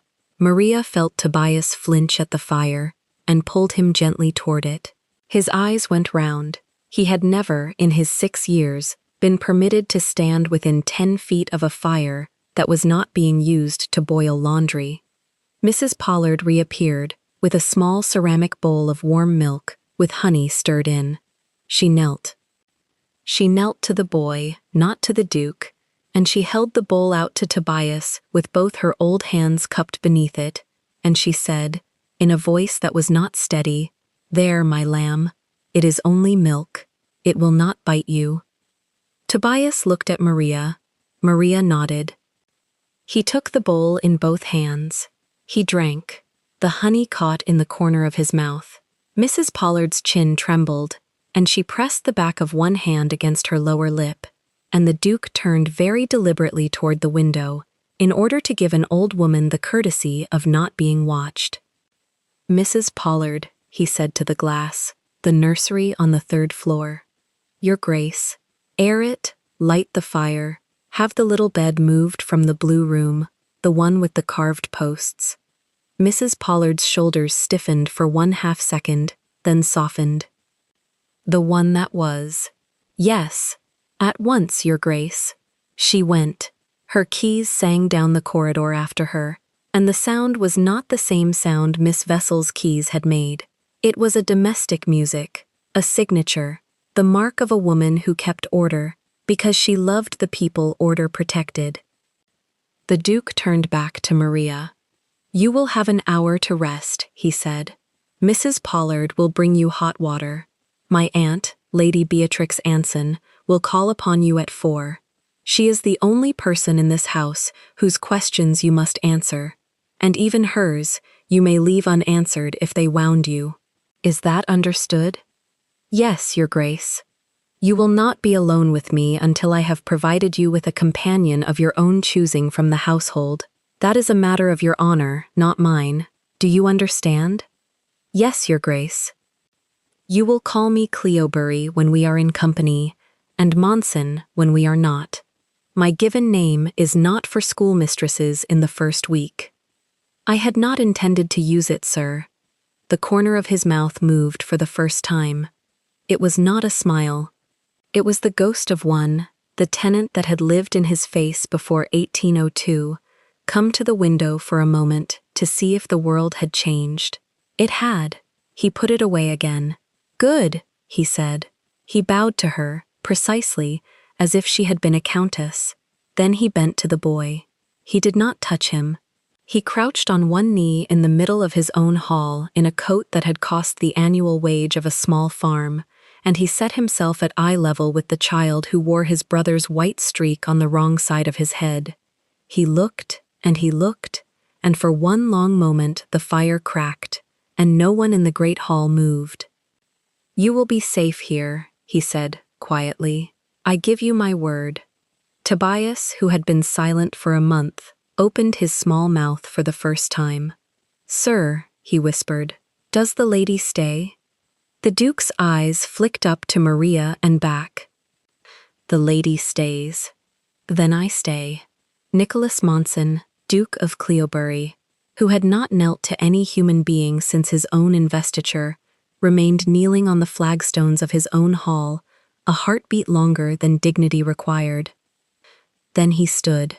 He inclined his head to Mrs. Pollard, who had reappeared silently at the door. He walked past Maria without touching her, out of the hall and into the west corridor that led to his library, and he did not look back. Mrs. Pollard came forward with tears running plainly down her round cheeks and did not attempt to hide them. "Come, Miss Fenwick," she said. "Come, my little sir. There is warm water above, and there is a fire, and there is a bed with a mattress a foot deep, and by Christmas Eve, I mean to see the both of you in colors other than brown." Maria followed her up the great staircase, with the boy's hand still in hers. Behind them, in the library, the Duke had just entered. A decanter stopped clinking against a glass. A single sound of glass on wood said that Nicholas Monson had set it down again without pouring, sat in his father's chair, and pressed both his gloved palms flat over his face for the length of one breath. Then he rose. He rang for Mr. Greville. He ordered every document pertaining to the estate of the late Rowan Monson, to the parish of St. Bardolph, to the magistracy of Captain Cordell Edgecombe, and to the personal accounts of one Miss Agatha Vessel, to be laid on his desk before sundown. He wrote 3 letters that afternoon. The first, to his solicitor, contained a single line: "Find every document that woman has ever signed." The second, to Lady Beatrix Anson at her house in Ludlow, contained 2. "The boy is here. He wears Rowan's mark. Come tonight." The third, to himself, he did not write on paper. He wrote it silently at the window while snow fell on the courtyard where a schoolmistress in a russet dress had just walked in beneath his coat. It said, "I told her he was not my heir. God forgive me. I told the room he was not my heir. I will spend the rest of my life proving that he is." Upstairs, in a south-facing bedroom with fresh sheets on a bed she had never expected to sleep in, Maria Fenwick let Mrs. Pollard bathe the cut on her cheek with warm water and witch hazel, while Tobias slept on the rug at her feet, with the tin cup still clutched in one small fist, and the honey still on his lower lip. The cane had left a mark she would carry for a week, but the boy was breathing, and a wall of black velvet had, for the first time in her adult life, opened around her without asking anything of her that she was not willing to give. She did not yet know what she was willing to give. She only knew that at 4 o'clock, a woman named Lady Beatrix Anson would come to her door with the truth of a river and a lost brother folded inside a lorgnon of gold, and that the world Maria had known this morning, the world of grey water and small ribs and a walnut cane, was already, quietly, being taken apart in a library on the floor below by a man who had knelt in his own hall to a child he had refused to claim. Outside, the snow kept falling on Cleobury. Inside, in the west corridor, the sound of a door closing was the sound of a duke deciding what he was going to spend the rest of his life on. Mrs. Pollard was waiting on the other side of that door. She stood in the west corridor with a lamp and a linen cloth over her wrist, and when the Duke stepped out of the nursery she looked up at him without curtsying, which she had not done since he was 7. "Your Grace." "Speak, Hannah." She held out the cloth. Inside it lay a lock of black hair, tied with tarnished silver. Through the middle of it ran one thick, obstinate streak of white. "Whose?" he said. It was not a question. "Master Rowan's, Your Grace, from his 9th birthday. Her late Grace, your mother, put it into my hand and said, 'Keep this until it means something.'" Nicholas Monson stood very still. Down the corridor, the great clock struck the half-hour. He closed his fingers around the linen. He did not open it again. "Where is my aunt?" In the green drawing room, she has asked for Miss Fenwick to be brought to her. Then bring her. He turned and walked. Mrs. Pollard, who knew every squeak of every board in the corridor, heard him take the long way round so as to pass the nursery door once more. Maria was in the rose chamber, warmer than any room she had ever slept in her life. She sat at the edge of the bed in the worn russet dress, her thumb pressed against the crucifix in her pocket so hard the wood had left a groove. A knock. Mrs. Pollard's voice, kind and low. "Miss Fenwick, her ladyship asks for you." Maria stood at once. The rush of blood to her head made her sway. "He is asleep," Mrs. Pollard added, without being asked. "In the little nursery next to his Grace's own rooms. He will not wake alone in this house tonight, miss." "Thank you," Maria said. "Thank you." They went down the great stair together. Maria kept one hand on the banister and did not look up at the portraits. Lady Beatrix Anson was standing before the fire in the green drawing room when they came in, one hand on the mantel, the other holding the gold lorgnon by its ribbon. The lavender-gray silk of her gown caught the firelight in narrow bars. She turned, and for a moment she looked Maria over with the cool efficiency of a woman who had appraised debutantes for 40 seasons. Then her face changed. It softened, at the mouth first, and then at the eyes. "Come here, child." Maria came. She stopped 3 paces off and curtsied, low, as she had been taught by a girl from a great house who had ended up sweeping the orphanage yard. "No," Lady Beatrix said, "nearer than that. Sit." She took Maria by the elbow, gently, and put her in a chair by the fire. She sat opposite. Mrs. Pollard placed a cup of tea in Maria's hand and withdrew to the door, where she stood as still as any sentinel. "Drink," Lady Beatrix said. "You will need it." Maria drank. The tea was hot and sweet and strong, and it went through her like a small, kindly fire of its own. "My nephew," Lady Beatrix said, "is a man who has spent 20 years pretending he does not feel anything, and doing it very well. Tonight, in the space of 2 hours, he has felt 3 things at once, and he does not know what to do with any of them. So I am going to tell you what I know, and you will listen, and then you will decide what part of it you can bear tonight, and what part must wait until morning. Is that agreed?" Maria nodded. She did not trust her voice. "Very well." Lady Beatrix set the lorgnon on the small table between them. "In 1798, my sister-in-law bore her second son. His name was Rowan, a bright, quick child, with one streak of white over his right brow, which the Monson men have carried since the reign of the second Charles. It cannot be counterfeited, and it cannot be dyed out. 1 child in 3 carries it. It is our shame and our banner." Maria set the cup down. Her hand did not shake, but only because she willed it not to. "In the autumn of 1804, Lady Beatrix went on, Rowan was 6 years old. He and Nicholas, who was then 12, were sent to Cleobury Water on a fine October afternoon with a tutor and a fishing rod. The tutor was drunk. Rowan wandered. Nicholas turned his back for the length of time it takes a boy to bait a hook. When he turned again, Rowan was in the water. Nicholas went in after him. He was pulled out half-drowned himself. Rowan was not pulled out. Maria closed her eyes. She saw the boy Nicholas standing on the bank in a soaked coat, and she thought, "This is what a man carries." "That is the story every soul in this county knows," Lady Beatrix said. "It is a lie." Maria's eyes opened. Rowan did not drown. He was carried down the mill race and pulled from the reeds by a poacher named Silas Colt. Colt had been beaten half to death by my brother's steward the previous Michaelmas over a pheasant. He believed a Monson child would be safer in a ditch than in this house. He was wrong, but he did not know he was wrong. He carried the boy to a farm outside Ludlow and told the farmer's wife the child was his nephew, orphaned in the fever. The child forgot Cleobury within a year. Children forget. Maria's mouth was dry. Rowan grew up as Robin Colt. He worked in a printer's shop from the age of 10. He married, at 19, a schoolmaster's daughter named Emma Wren, who was clever and thin and coughed.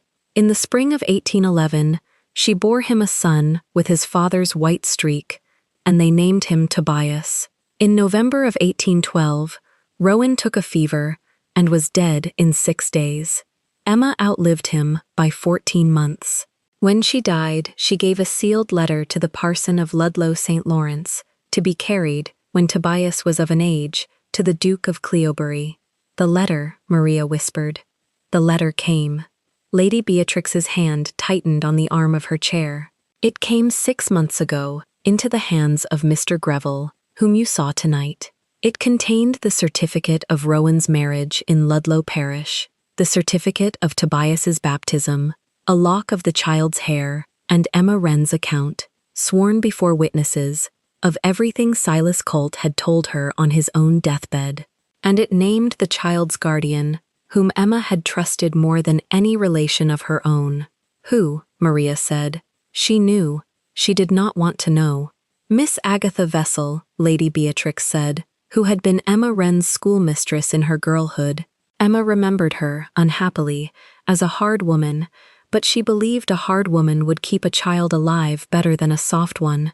She was mistaken in that, too. The fire cracked. Somewhere a long way off a door closed. Maria sat with her hands in her lap and felt the world she had known for 22 years slide, quietly, sideways. Mr. Greville brought the letter to my nephew. He read it 3 times, locked it in his desk, and did not speak of it for 4 days. On the 5th day he came to me and said, "Aunt, I do not know whether I can love a small face that looks like the one I let go under the water." He said this, standing where you sat down just now. Maria's eyes closed again. She thought of a boy of 12 in a wet coat, and a boy of 6 with a bruise on his cheek and a hand in hers, and she thought, they are the same boy, in 2 rooms of the same house. He decided, Lady Beatrix said, before he ever laid eyes on Tobias, that he would go to St. Bardolph in person, without warning, without ceremony, and see the child with his own eyes before the vessel woman had time to prepare him for show. He meant to bring him quietly back to Cleobury, acknowledge him, and educate him. He did not intend to buy the orphanage. He decided that in the coach, in the last mile, out of temper. He is a man who buys things when he does not know what else to do with his hands. Maria almost laughed. It came out as a small, torn breath. But when he arrived, Miss Vessel had had time. She knew the Duke was coming. She hid Tobias under a hood in a corner, and when the Duke asked, she produced a false child, a small nephew of the parish clerk, with a wax mark on his temple. My nephew, who has spent his life being lied to by clever people, saw the wax before he saw the boy. He was so tired of being lied to that he did the thing you saw. He said, "Take that filth out of my sight." He said it not to Tobias, whom he had never seen. He said it to the lie. But Tobias heard it, Maria said. Yes. And he thought it was said to him. Yes. And then, Maria said, more steady now, because there is a steadiness that comes when the last floor drops out, and one finds, at last, the ground. She raised her stick to him, and I stepped in the way, and the hood fell. And the wall of my nephew's life fell with it, Lady Beatrix said. He walked into that room a man executing a plan. He walked out of it a man who had just seen his brother alive again in a child's face, and been prevented from the murder of that child by a schoolmistress in a russet dress. He does not know, yet, what to do with you either, but he knows he will not put you down. Maria pressed her palm flat against her chest. She could feel her own heart, quick and small, under the worn wool. She said, because she had to, "Then Tobias is your great-nephew." "He is my great-nephew," Lady Beatrix said. "He is the son of my sister-in-law's second son. He is a Monson in blood, and, by the entail my brother drew up in 1793, He is the sole legitimate male heir of this dukedom in the direct line. If he lives to 21, this house, this estate, the 12 farms, the coal rights in Shropshire, the mills in Halifax, and the seat in the Lords come to him. He will be, God willing, the 9th Duke of Cleobury. Tonight he is a 6-year-old orphan asleep in a room he does not know, and he is the most legally and politically dangerous child in this county. Do you understand me, Miss Fenwick? Maria understood. She understood so completely that she felt cold, in a warm room all the way through. Miss Vessel knows, she said. Miss Vessel has known for months. That is why she starved him. That is why she beat him. That is why she kept him under a hood, in a place where no witness of quality would ever see the mark. She meant, I believe, to kill him slowly by winter, blame the fever, and bury him in an unmarked plot before the parson of Ludlow could send a second letter. Why did she not, Maria said, simply refuse to give him up when the Duke came? Lady Beatrix's mouth thinned. Because she is not alone, child. She has a partner in this county whose interest in Tobias's death is worth 10 times hers. Who? Captain Cordell Edgecombe, Lady Beatrix said. Magistrate of Cleobury, a man whose maternal grandmother was a Monson of the cadet line. If Tobias dies without acknowledgement, and if my nephew dies without a son, the dukedom, by the queerness of the entail, jumps sideways to Edgecombe. He has been waiting 22 years and drinking through it. He and the vessel woman have been in correspondence since the spring. Correspondence, Maria said. In writing. Lady Beatrix smiled, very thinly. In writing, Miss Fenwick, which is why Mr. Greville is presently sitting in the small library with 2 lamps and a magnifying glass, comparing hands. My nephew does not act on rage. He acts on paper. Rage is only what he uses to keep himself warm while the paper is being gathered. Maria set her hands flat on her knees. She was still shaking, but it was a different sort of shake now, one that did not blur her sight. Lady Beatrix, she said, why are you telling me all of this? I am a schoolmistress. I have no name. I am no one to this house. Lady Beatrix picked up the lorgnon and turned it once in her fingers and set it down again. She looked at Maria as if the girl were a piece of embroidery she had been shown at a distance and was now examining closely and finding, to her surprise, that the stitches held. I am telling you, she said, because you were the only person in that room, my dear, who did the right thing without stopping to calculate whether it was safe. My nephew calculated. He calculated splendidly, but he calculated. You stepped in front of a stick. So did the boy's mother, once, in a burning cottage in Ludlow, of which I have also had a report. I have lived 62 years, Miss Fenwick, and I have found that this quality is rarer than sapphires, and cannot be married into a family. It must be brought in whole, from outside, or it does not come at all. Maria's face went hot. I am telling you, Lady Beatrix continued, because within the week my nephew will ask you to stay in this house, in a way that will sound like a position and feel like a proposal, and he will not himself know which. You must know, before he asks, what you are being asked into, a war. You will raise a child half the county will try to poison, discredit, or kidnap before his majority, in a house full of servants who loved his father, and half of whom will believe him a changeling until his voice breaks, beside a man who does not know how to say thank you and will make you cry at least once a fortnight. Maria was silent for a long moment. Then she said, quietly, and in return, Lady Beatrix said, you will have a boy who already loves you. You will have a house that will, in time, learn to.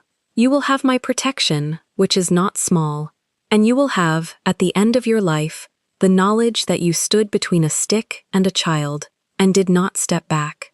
Maria looked into the fire.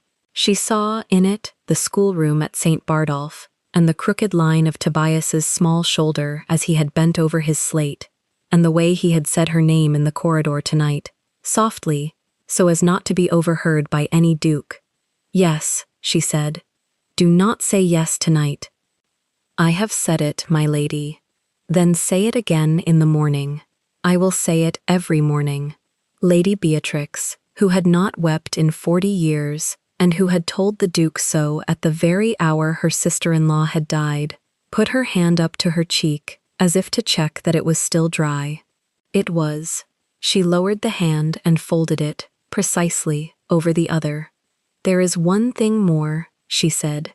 "Yes. Miss Vessel, when she took Tobias from Ludlow, took also his mother's shawl, grey worsted, embroidered in one corner with the Monson mark, stag and tower, and one white thread across. Emma Wren had embroidered it from a drawing her husband made on his deathbed, because he had begun, at the end, to remember. Miss Vessel unpicked that corner with a knife and burned the thread.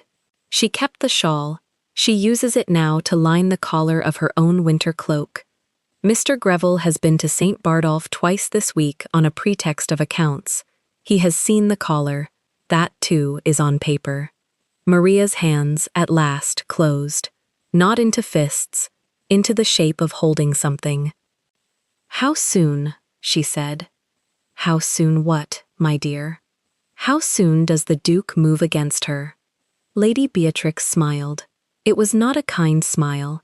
It was the smile of a woman who had been waiting a long time to see something set right. "The Duke," she said, "moves against her when the paper is complete, and the child is safe within these walls, and not 1 hour before. Which will be, I estimate, before the 12th night. He wishes it done in public, before witnesses of rank, so that when it is done, it cannot be undone by any whisper. He is planning, I think, to do it at the Christmas ball. Here, in this house, under those lustres." Maria breathed out, slowly. "Then I have 4 weeks," she said, "to teach Tobias to hold a fork." Lady Beatrix laughed. It was a small, dry, astonished sound, like a page turning after a long silence. "You will do very well, Miss Fenwick," she said. "You will do very well indeed." She rose. Maria rose with her.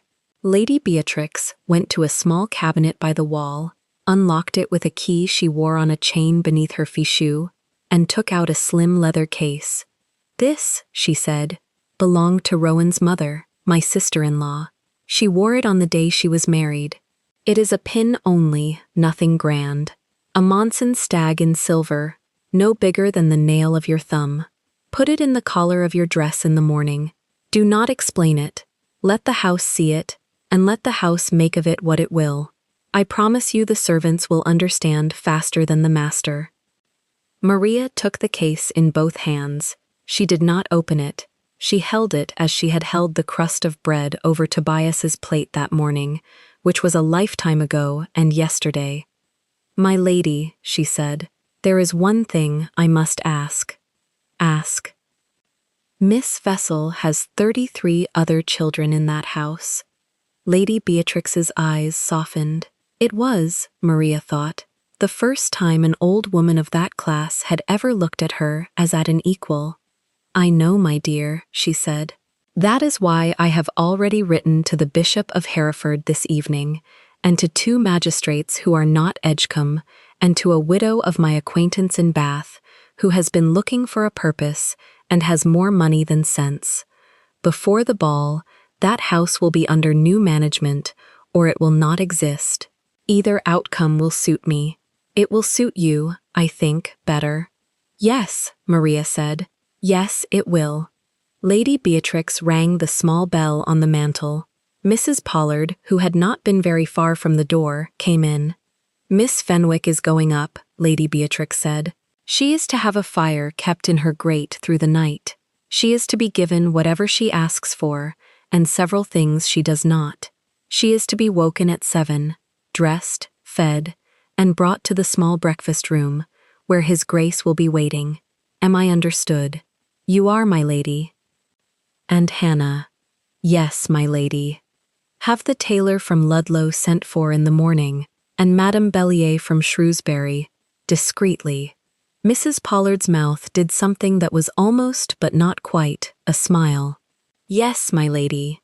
Maria was led out. At the door she paused and turned.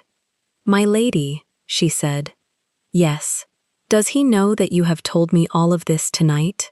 Lady Beatrix looked at her over the lorgnon. He knows, she said, that I would tell you exactly as much as you needed to sleep. He does not yet know how much that is. When he finds out in the morning, he will be furious for the length of 1 cup of coffee, and grateful for the rest of his life. Go to bed, Miss Fenwick.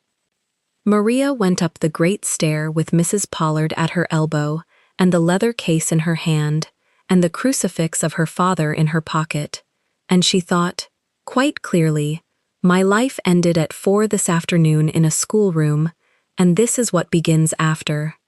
At the door of the little nursery she stopped. Mrs. Pollard, without a word, turned the handle and stood back. The room inside was warm and dim. A single candle burned in a shielded lantern. Tobias lay on his side in a bed too large for him. One thin hand curled under his cheek, the white streak of his hair very bright against the pillow. On the coverlet beside him, folded small, lay a man's handkerchief embroidered with a stag and a tower.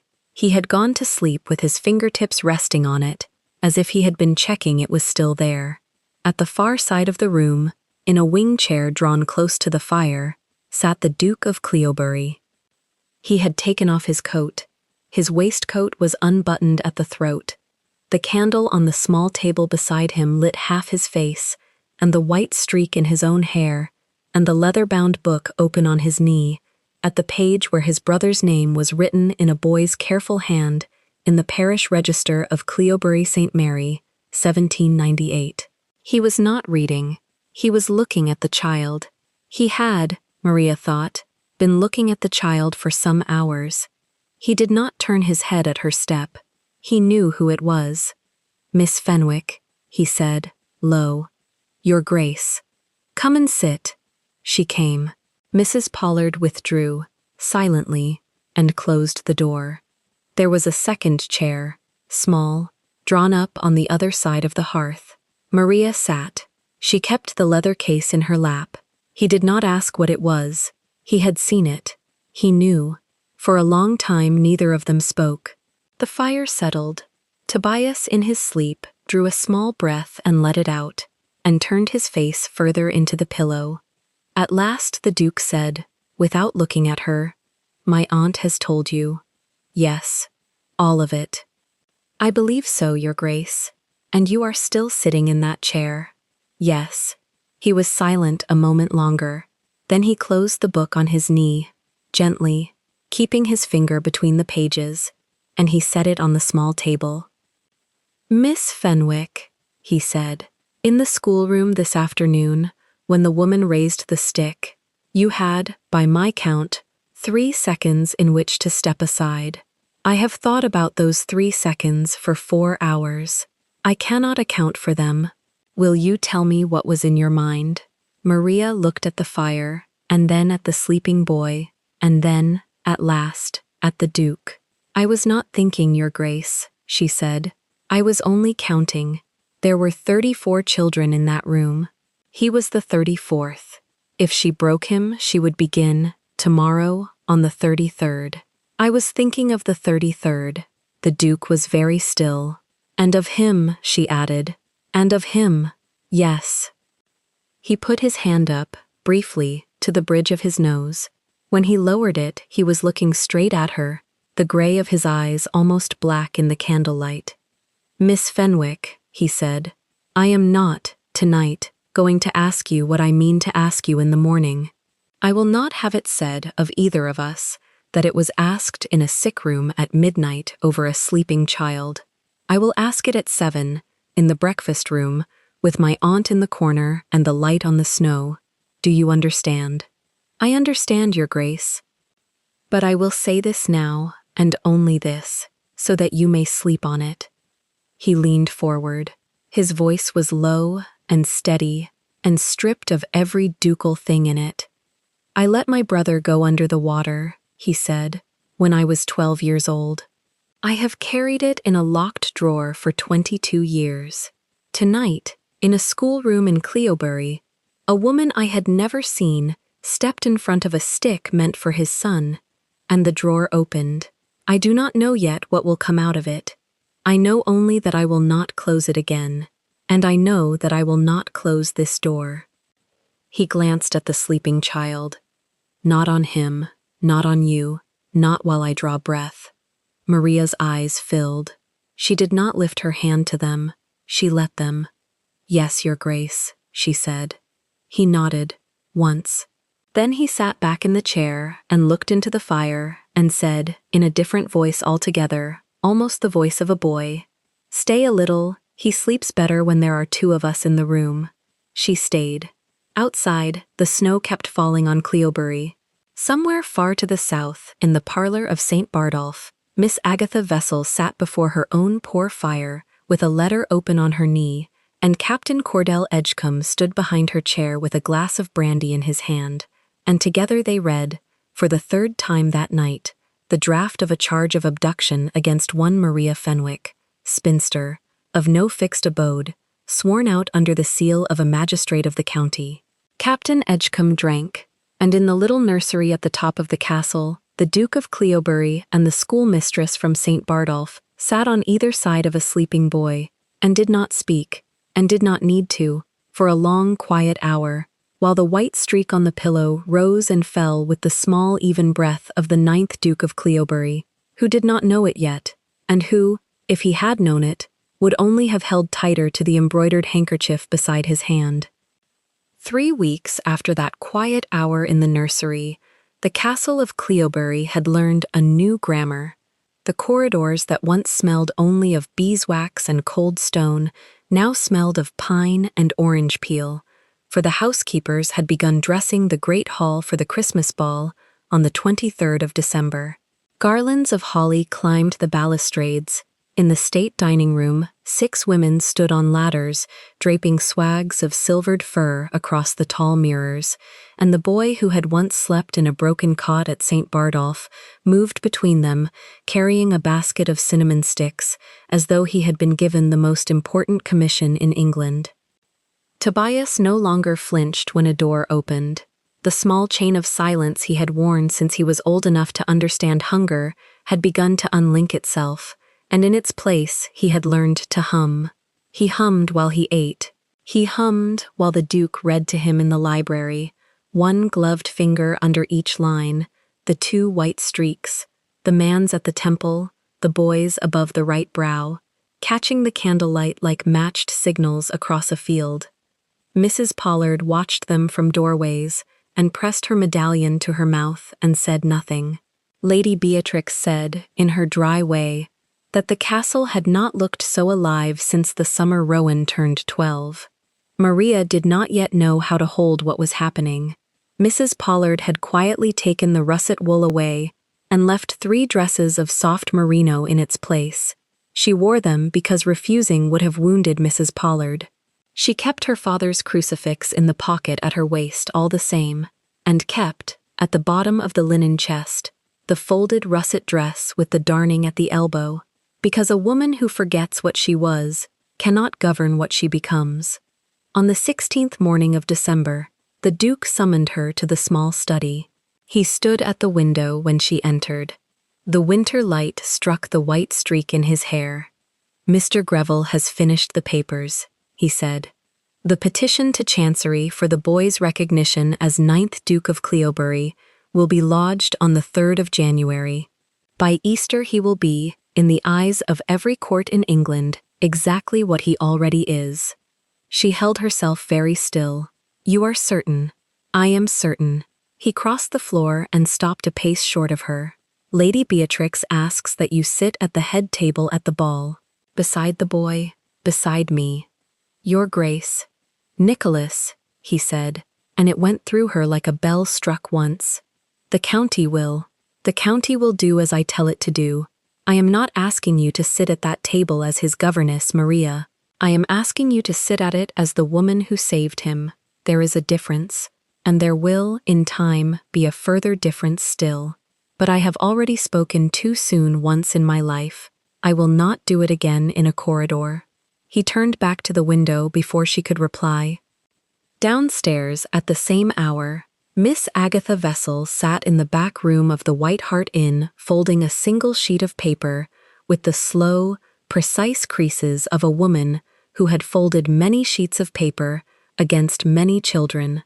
Across the table, Captain Cordell Edgecombe wiped the tallow of his breakfast off his mustache. "You are certain the writing will pass?" "It was done by a clerk who owes me his living. The seal was bought in Shrewsbury from a man who does not ask questions. It will pass in any court that has not already been paid." "The court in Cleobury has been paid," he said, "by me." "Then we have no difficulty. There is the small matter of the timing." Her small slate eyes lifted at last. "The timing is why we are doing it on the night of the ball.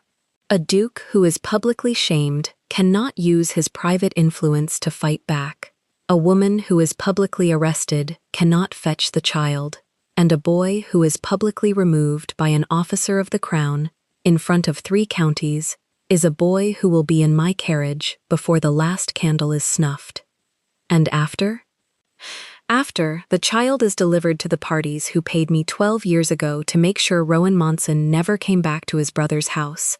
And the woman," she smoothed the crease with her thumbnail, "the woman is hanged for kidnapping a peer of the realm, which is a very old crime with a very short trial. The Duke will not be silent. No, but the Duke, in his own hall, before every peer within 30 miles, will not draw a blade on an officer of the crown executing a signed warrant. He will stand." She smiled, and the smile did not reach her mouth so much as flatten it. "He will stand very still, and he will watch." The night of the 23rd came in cold and clear. Every window on the south front glowed. Torches flanked the long avenue of limes. The carriages had begun to come down from Ludlow at 4 in the afternoon, and by 7 they were arriving at a rate of 1 every 2 minutes. Inside, the great hall had been transformed into a cathedral of candles. 200 beeswax tapers burned in the 6 chandeliers, and another 400 in the sconces along the walls. The long banquet tables had been set with white damask and silver, and the ducal orchestra had been arranged on a platform beneath the gallery, tuning their strings against the low rise of arriving voices. The air smelled of pine, of hot wax, of the roasting of pheasants 3 rooms away. At the top of the grand staircase, a small procession was preparing to descend. Tobias stood between Mrs. Pollard and Lady Beatrix, dressed in the navy blue velvet that had been made for him by 3 seamstresses in 8 days, with the white lace collar high at his throat and the soft leather shoes buckled on his feet. His hair had been combed until it shone, and the white streak had not been hidden. It fell across his brow in a small, defiant flag. His hand was held tight in Maria's, and Maria wore, for the first time in her life, the celestial blue silk that had come up from Spitalfields in a box lined with tissue, the long white kid gloves to the elbow, the star-shaped sapphire brooch at the collar that had been Lady Beatrix's mother's. Her hair was gathered low with 2 soft curls loose at the neck. She did not look at herself in the pier glass at the head of the stair. She did not dare. At the foot of the stair stood the Duke. He wore black. He wore the Savile Row coat and the charcoal silver waistcoat and the high linen cravat and the tall Hessian boots polished until they mirrored the candles. The Monson signet was on his hand. The ebony cane rested lightly against his thigh.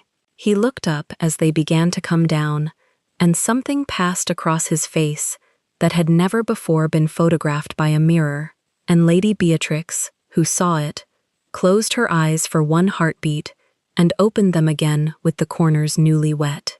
He took the boy's other hand at the last stair. He offered Maria his arm. They went into the hall together. For nearly 2 hours the ball behaved as balls behave.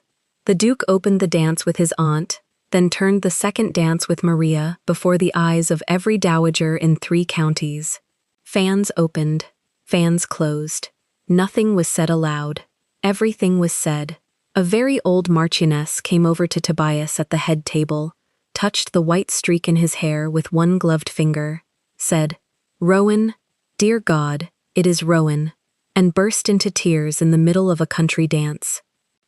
At 10:30, the great oak doors at the far end of the hall opened. Captain Cordell Edgecombe stepped through them. He was in the full red coat of his magistracy. 6 militiamen came in behind him, muskets shouldered, boots ringing on the stone. Behind the militiamen came Miss Agatha Vessel in her black bombazine, her chatelaine of iron keys chiming at her waist, her small slate eyes traveling the room with the calm of a woman inspecting a dormitory. The music did not stop all at once. The violins died first, then the flutes, then a single cello held one long note in confusion before it too fell away. 200 faces turned. A woman near the door dropped her fan and did not stoop to pick it up. The Duke rose from his chair at the head of the hall. "Captain Edgecombe," he said. His voice was very quiet, and the hall was so quiet that it reached the far wall. "You are not on the guest list. I am not here as a guest, Your Grace." Edgecombe advanced 3 paces into the room and lifted a folded paper in his gloved hand. "I am here in the King's name." "Then you had best have a very good reason." "I have," Edgecombe said, "the best reason a magistrate can have." He unfolded the paper. He held it high enough for the nearest peers to see the seal. He began to read, in the loud, ceremonial voice of a man who has practiced in a mirror. "By warrant of the magistracy of the borough of Cleobury, in the county of Shropshire, and upon sworn testimony laid this day before me by the mistress and warden of the orphanage of St. Bardolph, Miss Agatha Vessel, spinster, of good repute, I am charged to take into custody one Maria Fenwick, schoolmistress, of no fixed abode, upon the felony of abducting from lawful guardianship the person of a minor child, to wit, Tobias, aged 6, ward of the said orphanage, and of conveying the said child by false pretenses into the household of his Grace the Duke of Cleobury, with intent to obtain, by means of deceit as to the said child's parentage, moneys, chattels, and titles to which the said child is not lawfully entitled." He drew breath. "Miss Fenwick," he said, "you will stand and come forward." A single sound went through the hall, not a gasp, not a cry, but the long, soft hiss of 200 people drawing breath at once. Lady Beatrix's hand closed on the back of her chair until the knuckles went the color of bone. Mrs. Pollard made a small, involuntary noise and pressed her apron to her mouth. The Duke did not move. He did not speak. His hand rested on the head of the cane. His eyes did not leave Edgecombe's face. Maria rose. She rose slowly, because the celestial blue silk was heavy, and because her knees for one instant were not certain they would hold her, and because she had been raised by a father who had told her that a woman who trembles at the wrong moment gives the wrong men something to remember. She set her napkin on the table. She looked down at Tobias, whose face had turned the color of old paper, and she smiled at him, and she said, in a voice pitched only for him, "Sit here. Do not stand up. Look at me. Do not look at them." And she stepped away from the table. "Maria." The Duke said it once. Only once. She did not turn her head. She walked the length of the hall in the blue silk, past the marchionesses and the earls and the county gentry and the girls in their first season, past the small orchestra frozen with their bows still lifted, and she stopped 3 paces before Captain Edgecombe, and she folded her gloved hands in front of her.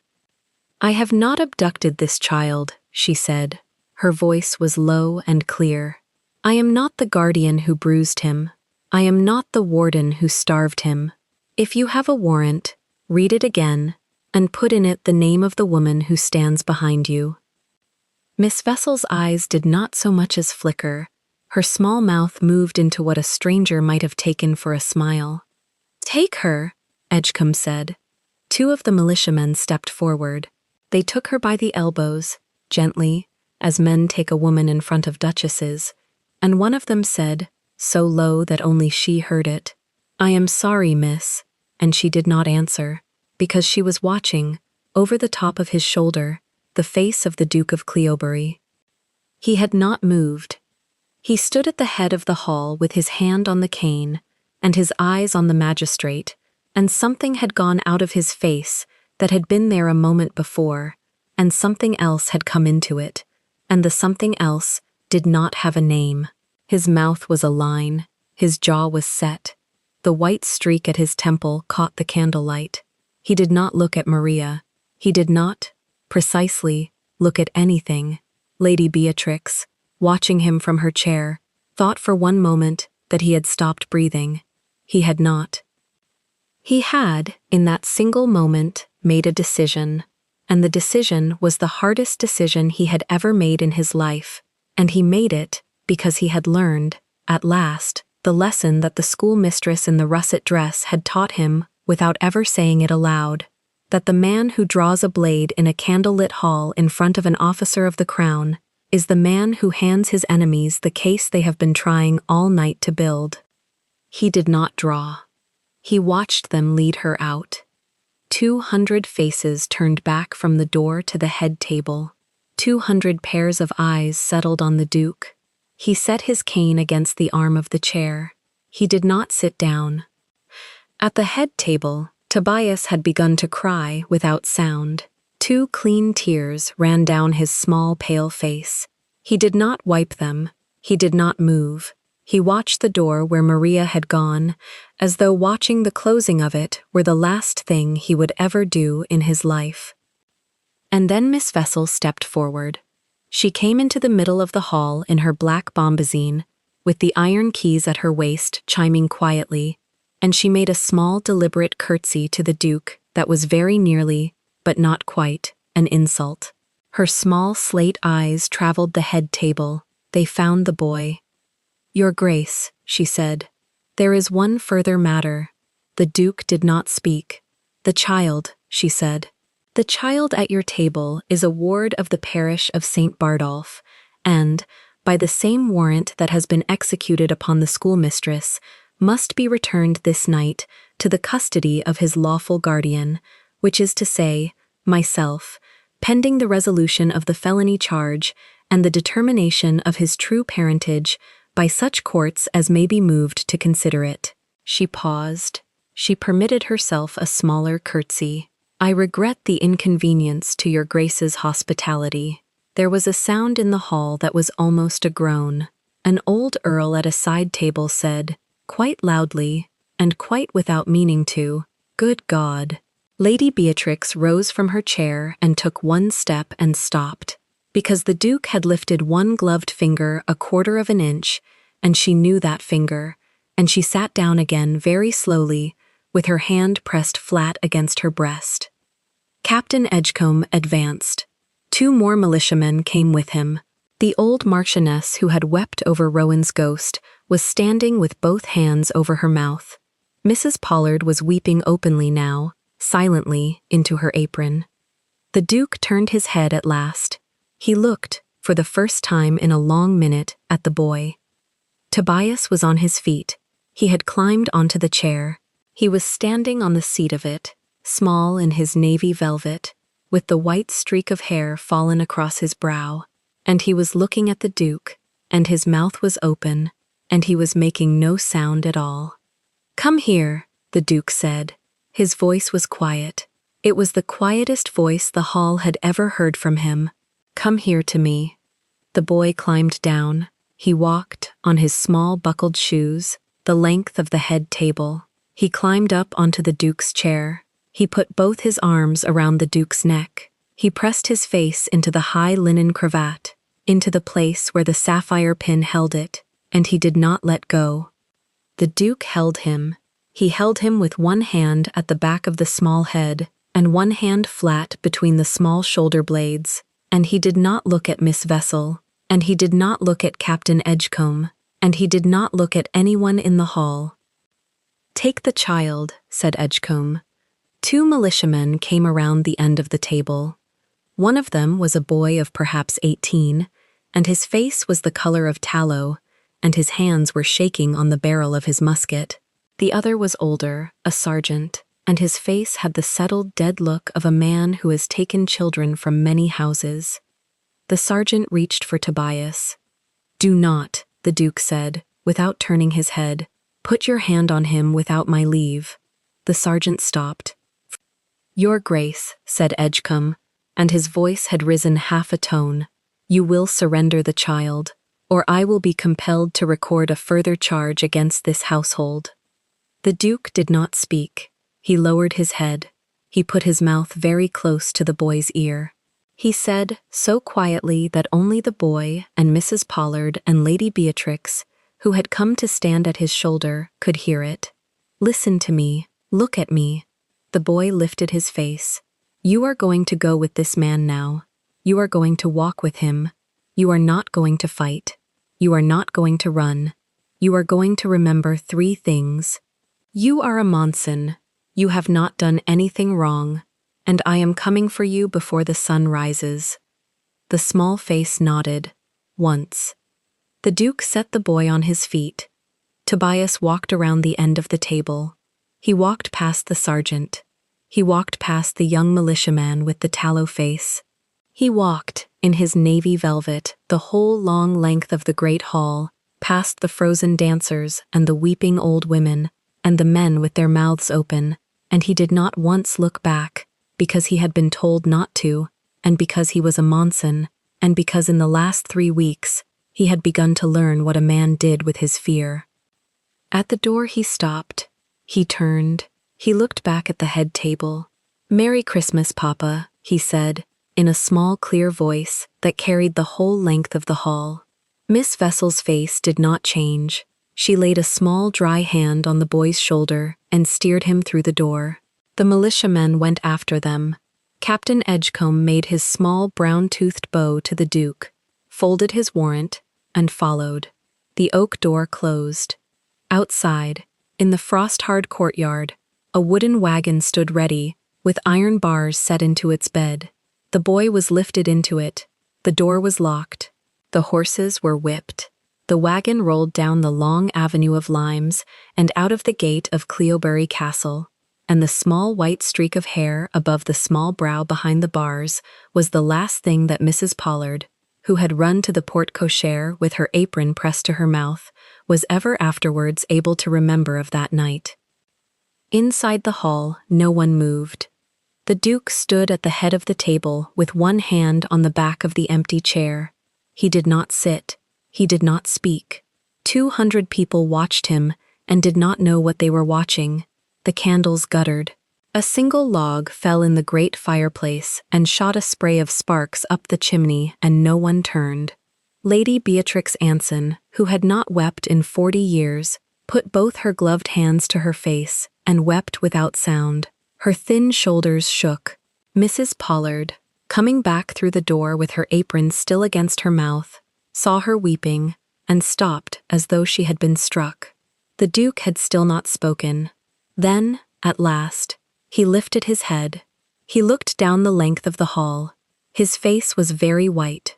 The fine dueling scar on his jaw stood out like a chalk line. He set his hand very carefully on the ebony cane. He did not raise his voice. He did not need to. "My lords," he said, "my ladies, the music will resume. The dance will not." He turned his head to the small orchestra, whose boughs were still frozen in the air. "You will play a slow air. You will play it quietly. You will play it until Mr. Greville arrives." He turned to a footman by the door.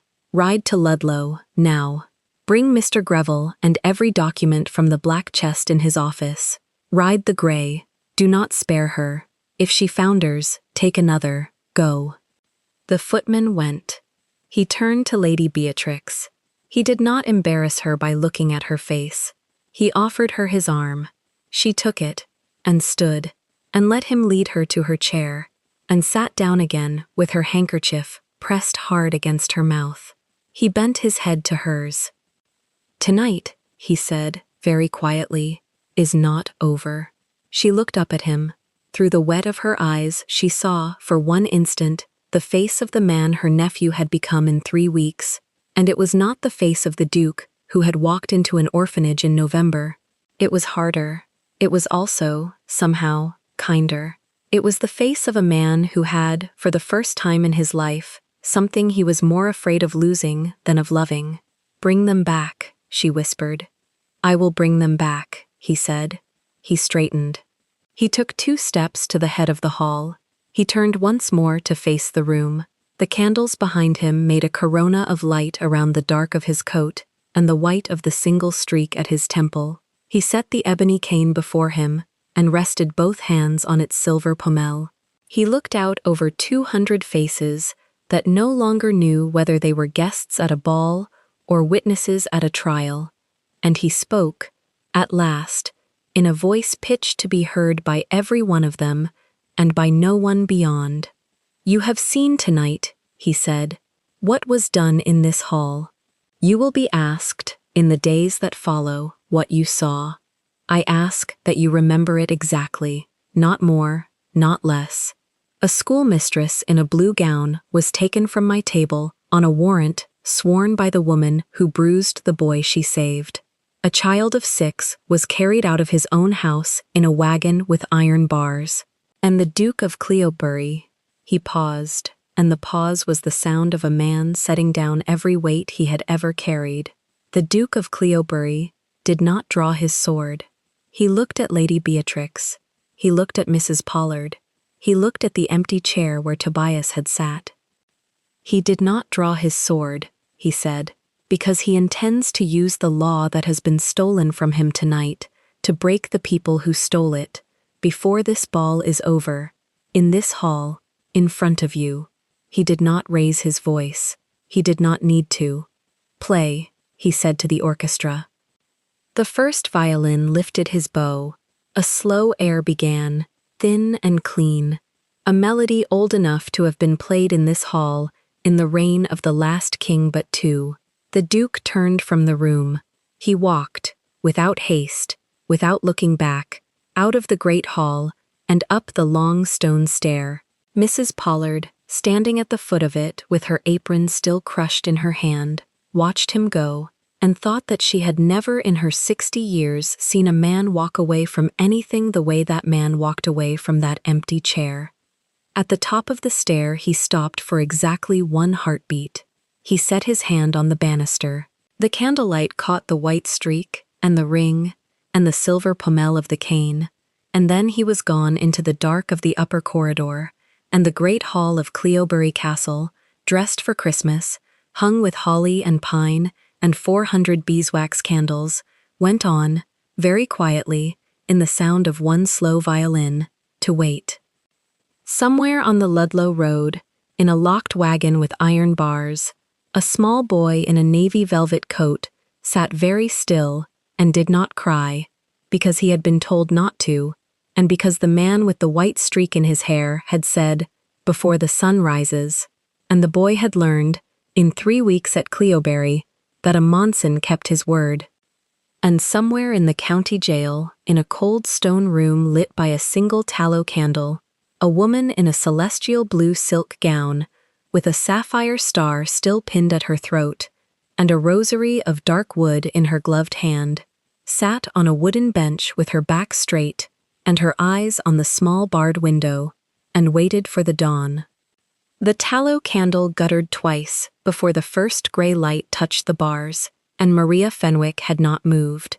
Her back was straight against the cold stone, the celestial blue silk pooled around her ankles like water reluctant to freeze, and the small wooden rosary in her gloved hand had been turned bead by bead all night. She had counted 360 prayers. She had heard the bell of St. Bardolph strike 5, then 6. She was praying now for a boy with a white streak in his hair and a man with the same, and she did not know that both were, at that hour, already riding. The bolt scraped. A woman she had never seen, in the plain gray of a warder's wife, opened the door and set down a tin cup of milk. "Drink," she said. "You'll need your voice." Maria drank without asking. She had learned, in one night, that mercy in a gale wore no explanation. The woman lingered. The Duke has been in Ludlow since 2 o'clock. He rode in the dark. Judge Amberley is with him.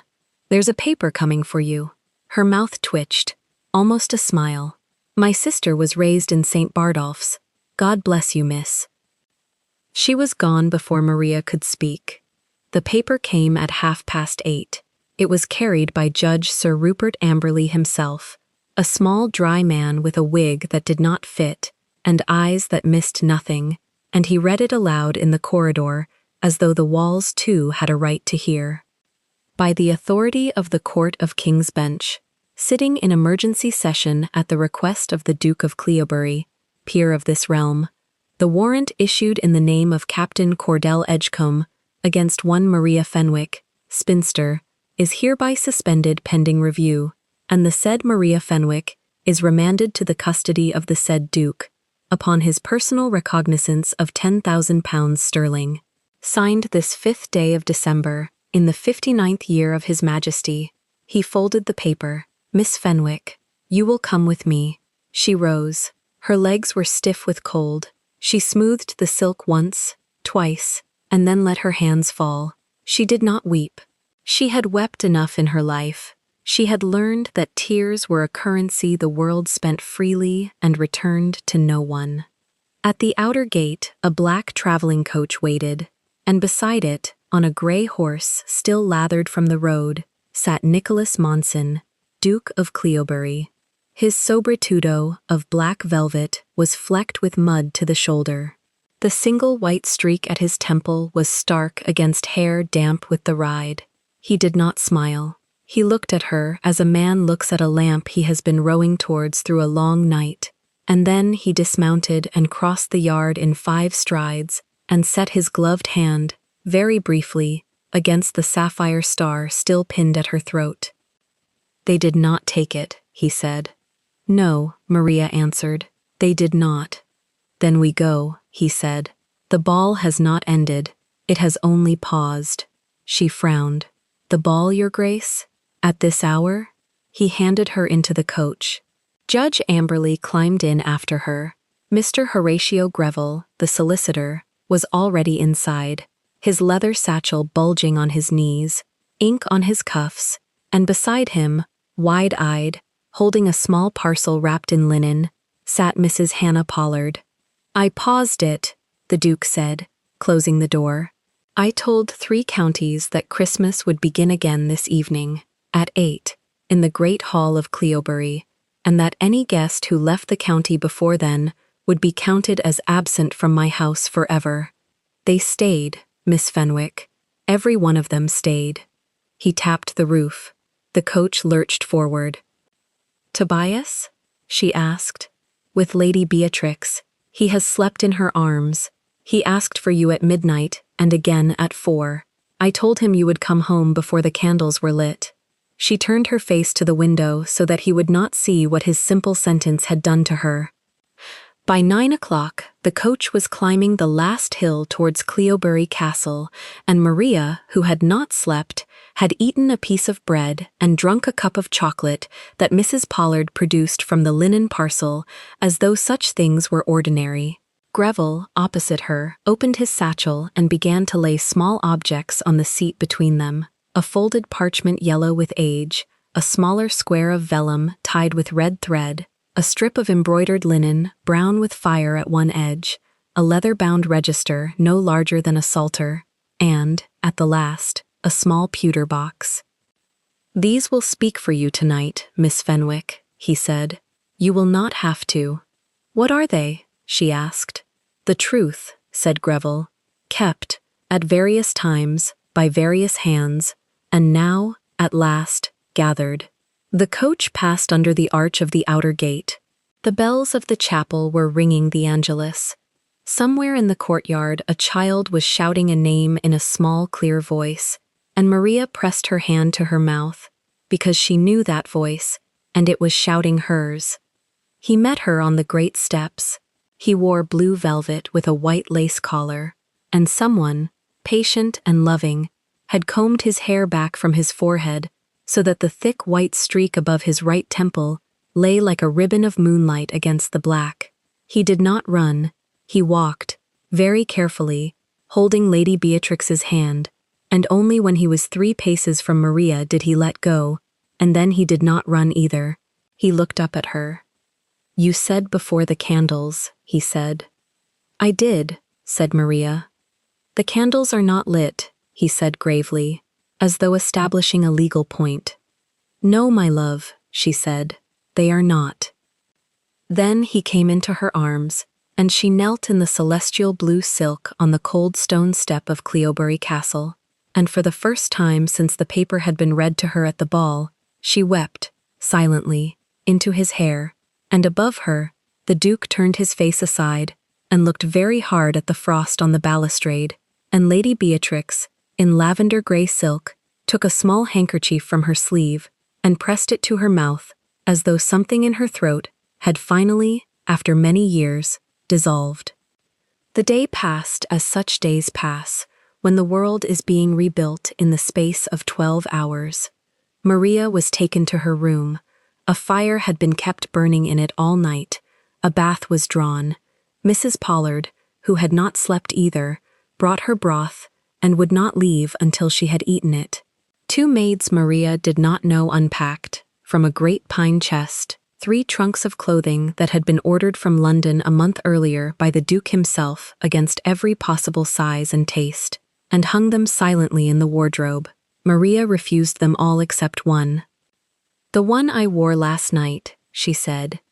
Mrs. Pollard hesitated. "The silk is bruised, my lady. There is a smear of gale on the hem." "Wash the hem," said Maria. "Press the silk.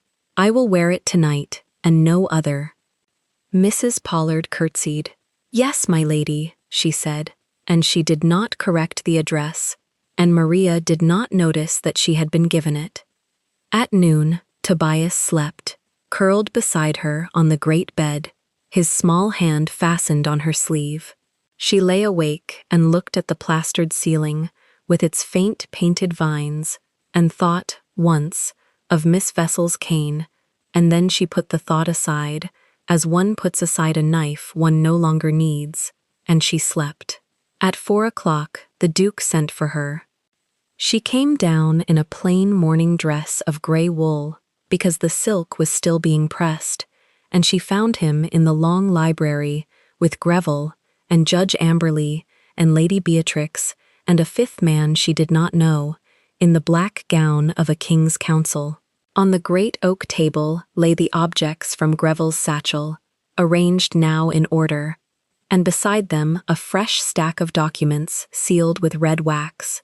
"Miss Fenwick," said the Duke, and his voice was very quiet, "I will not ask you to speak tonight unless you wish to. I will ask you only to stand where I place you, and to walk when I offer you my arm. Is that understood?"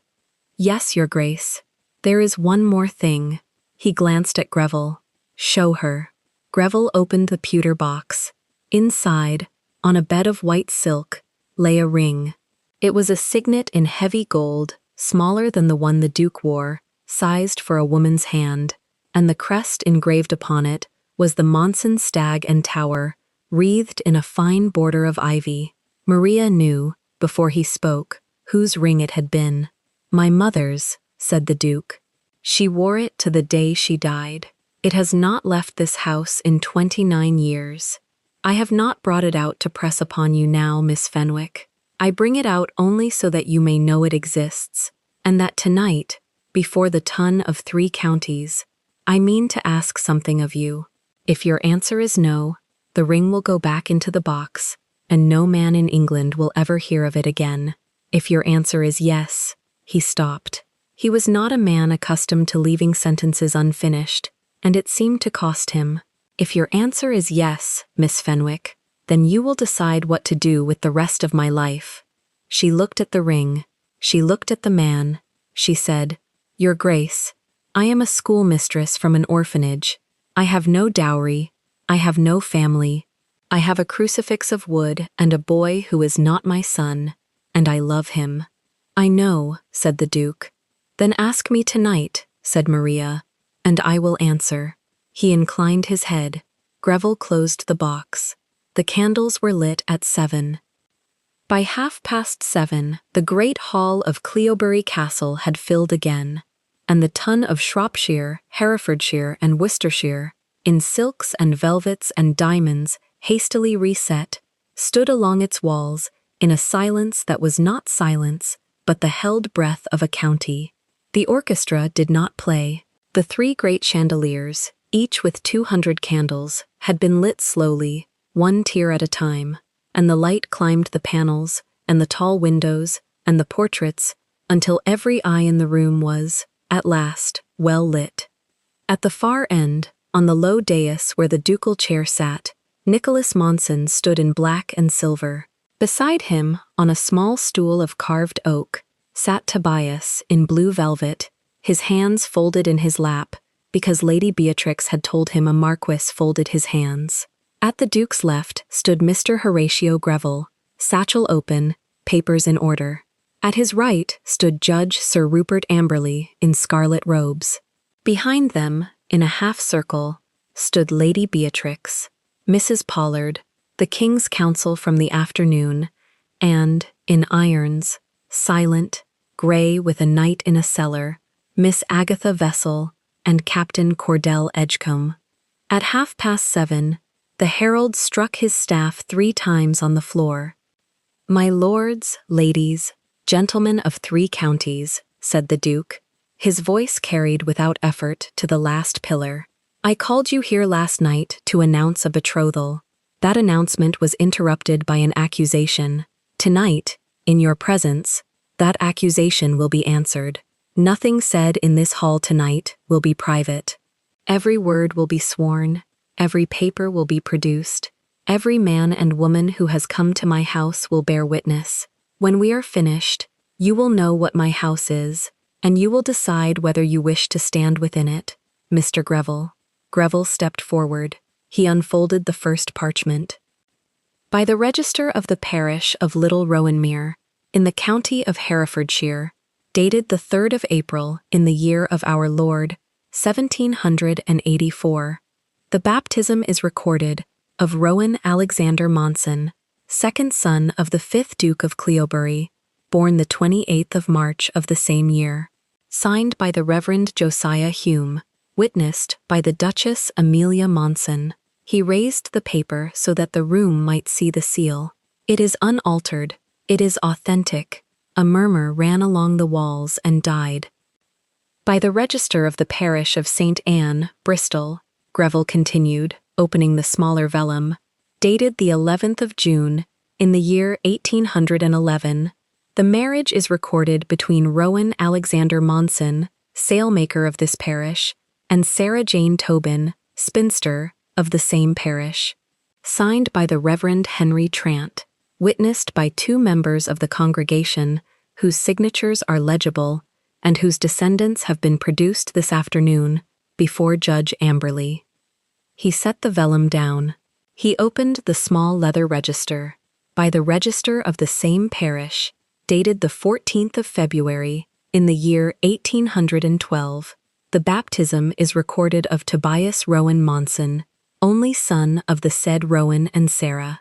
And by the same register, dated the 9th of November in the year 1813, the burial is recorded of Rowan Alexander Monson, sailmaker, dead of a fever taken in the docks. Beside him, dated the same day, is entered the burial of Sarah Jane Monson, his wife, dead of the same fever, 12 hours after her husband. Their son, aged 1 year and 9 months, was taken into the workhouse of St. Anne, and thence, in the year 1815, transferred by warrant to the parish of St. Bardolph, in Cleobury. The silence of the hall was now the silence of a chapel. Greville laid down the register. He lifted the strip of embroidered linen, brown at one edge with fire. The child was sent north with a shawl, embroidered by his mother, in the corner with the crest of his father's house, the Monson stag and tower. When he arrived at St. Bardolph, that crest had been cut out and burned. The remnant of the shawl was preserved by the laundress of St. Bardolph, one Mrs. Peggy Byrne, who kept it in her chest against the day, she said, that God would ask her a question. Mrs. Byrne is present in this hall. She will swear to the burning. At the back of the hall, a small woman in a shawl inclined her head. The room turned to look. It turned back. To this, said Greville, we add the sworn statement of Dr. Ambrose Hollier, physician to this house, taken this afternoon before Judge Amberley, that the single lock of white hair growing at the right temple of the child known as Tobias is identical in position, in coarseness, and in the manner of its parting from the black to the white, to the mark hereditary in the Monson line for 4 generations, a mark now borne, in this room, only by His Grace the Duke of Cleobury and by the child on the stool beside him. Dr. Hollier has staked his practice upon this identification. A woman near the great fireplace gave a small cry and covered her mouth. The Duke did not turn his head. He was looking at Tobias, who was looking at his own small folded hands, because Lady Beatrix had told him a marquis did not fidget.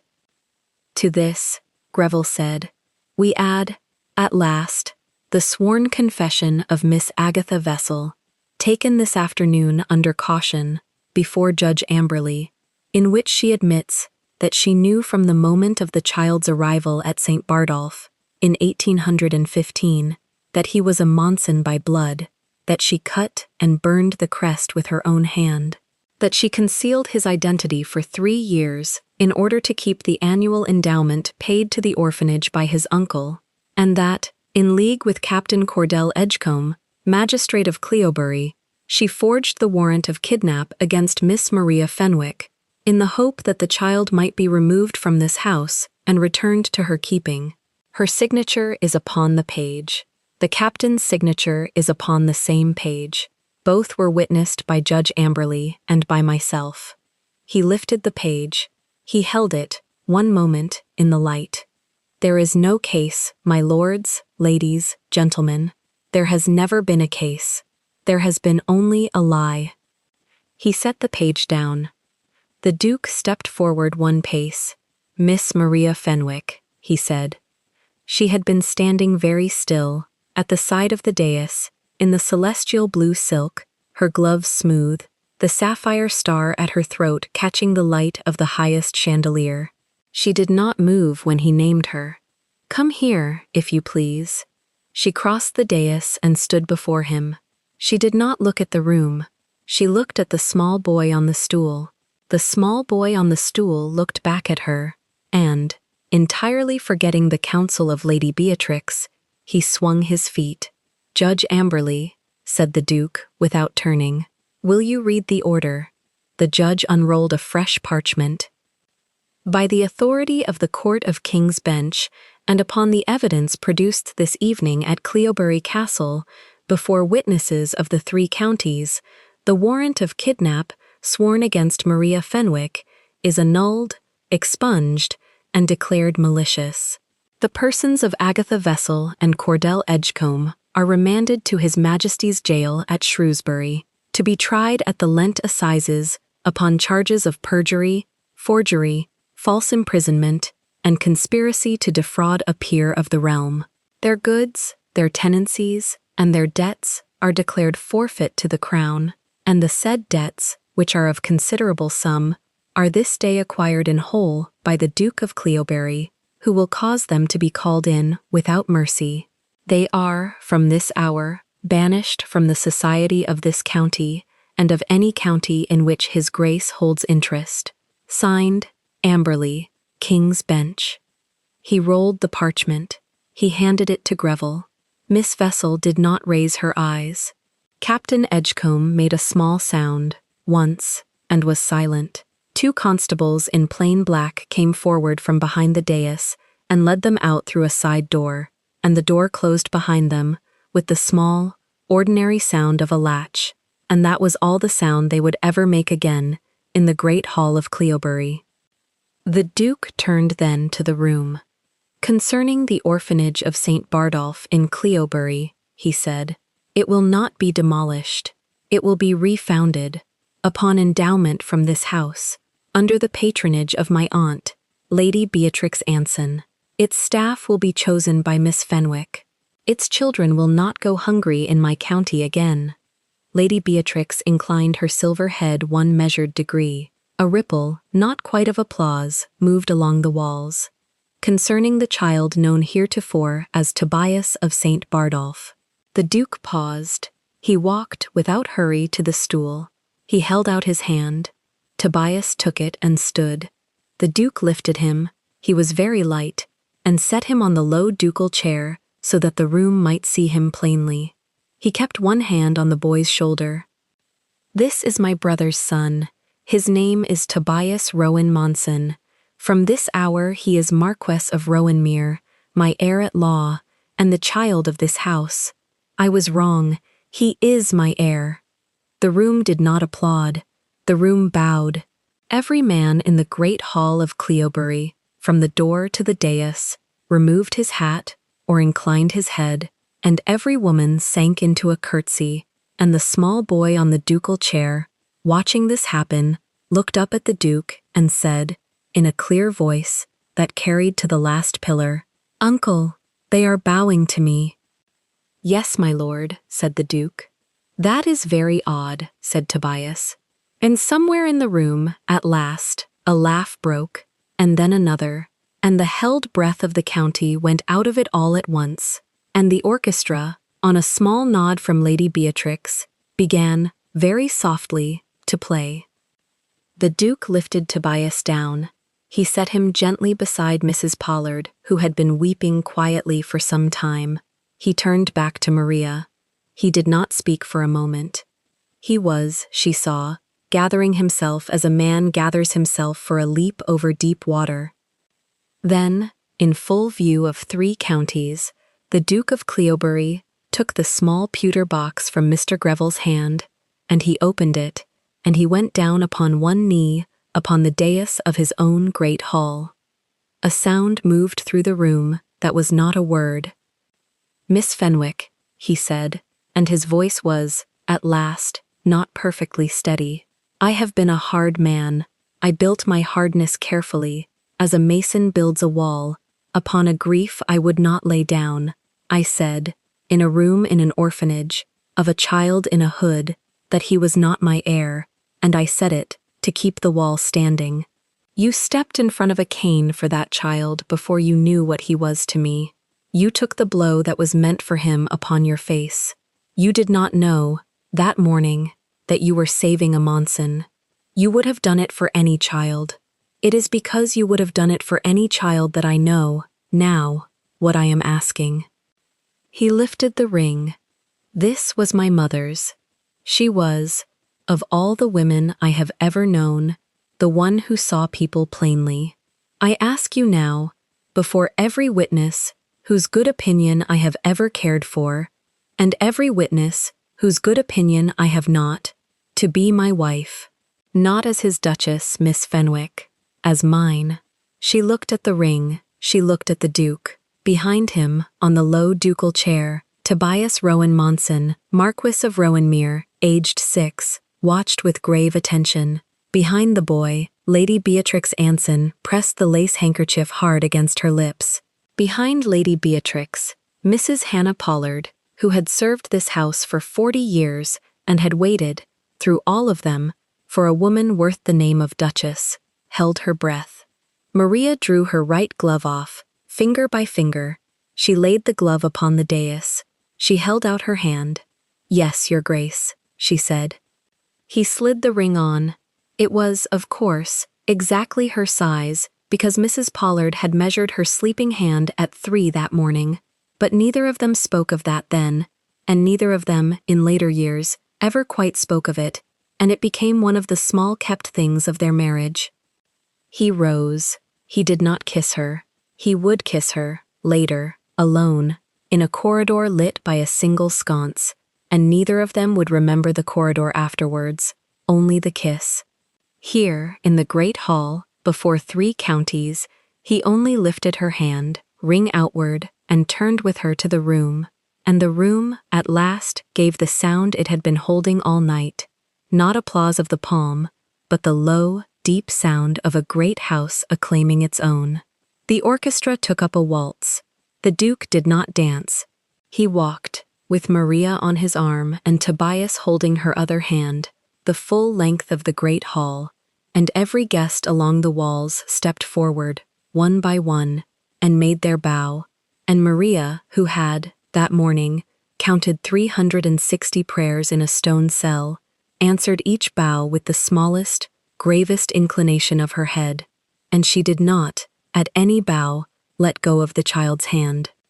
At the far end of the hall, before the great fireplace where 2 logs of oak had been laid that afternoon by Mrs. Pollard's own order, the Duke stopped.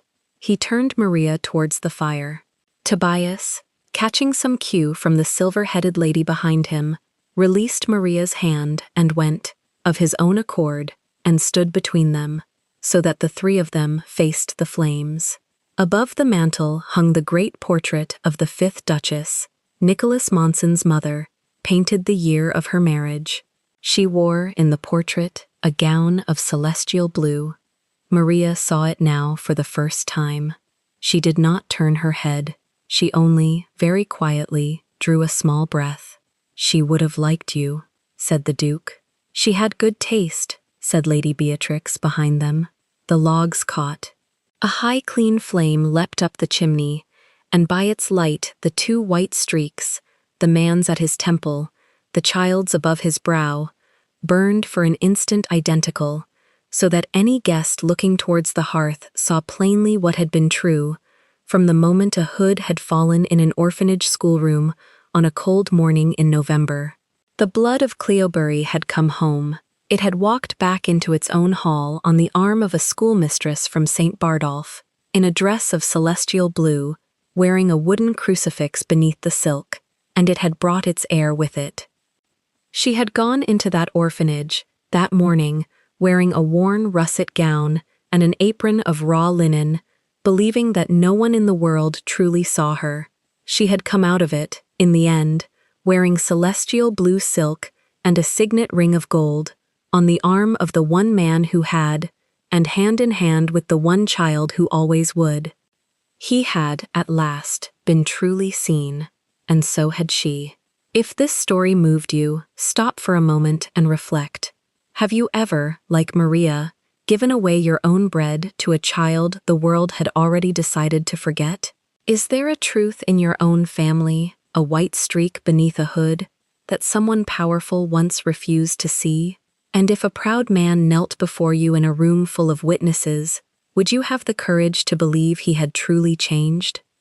Tell us your experiences and feelings in the comments. We read them all. And if you believe in stories about dignity, justice, and love that arrives against all odds, leave a like, be sure to subscribe to the channel, and click join to become a part of our community and help the channel.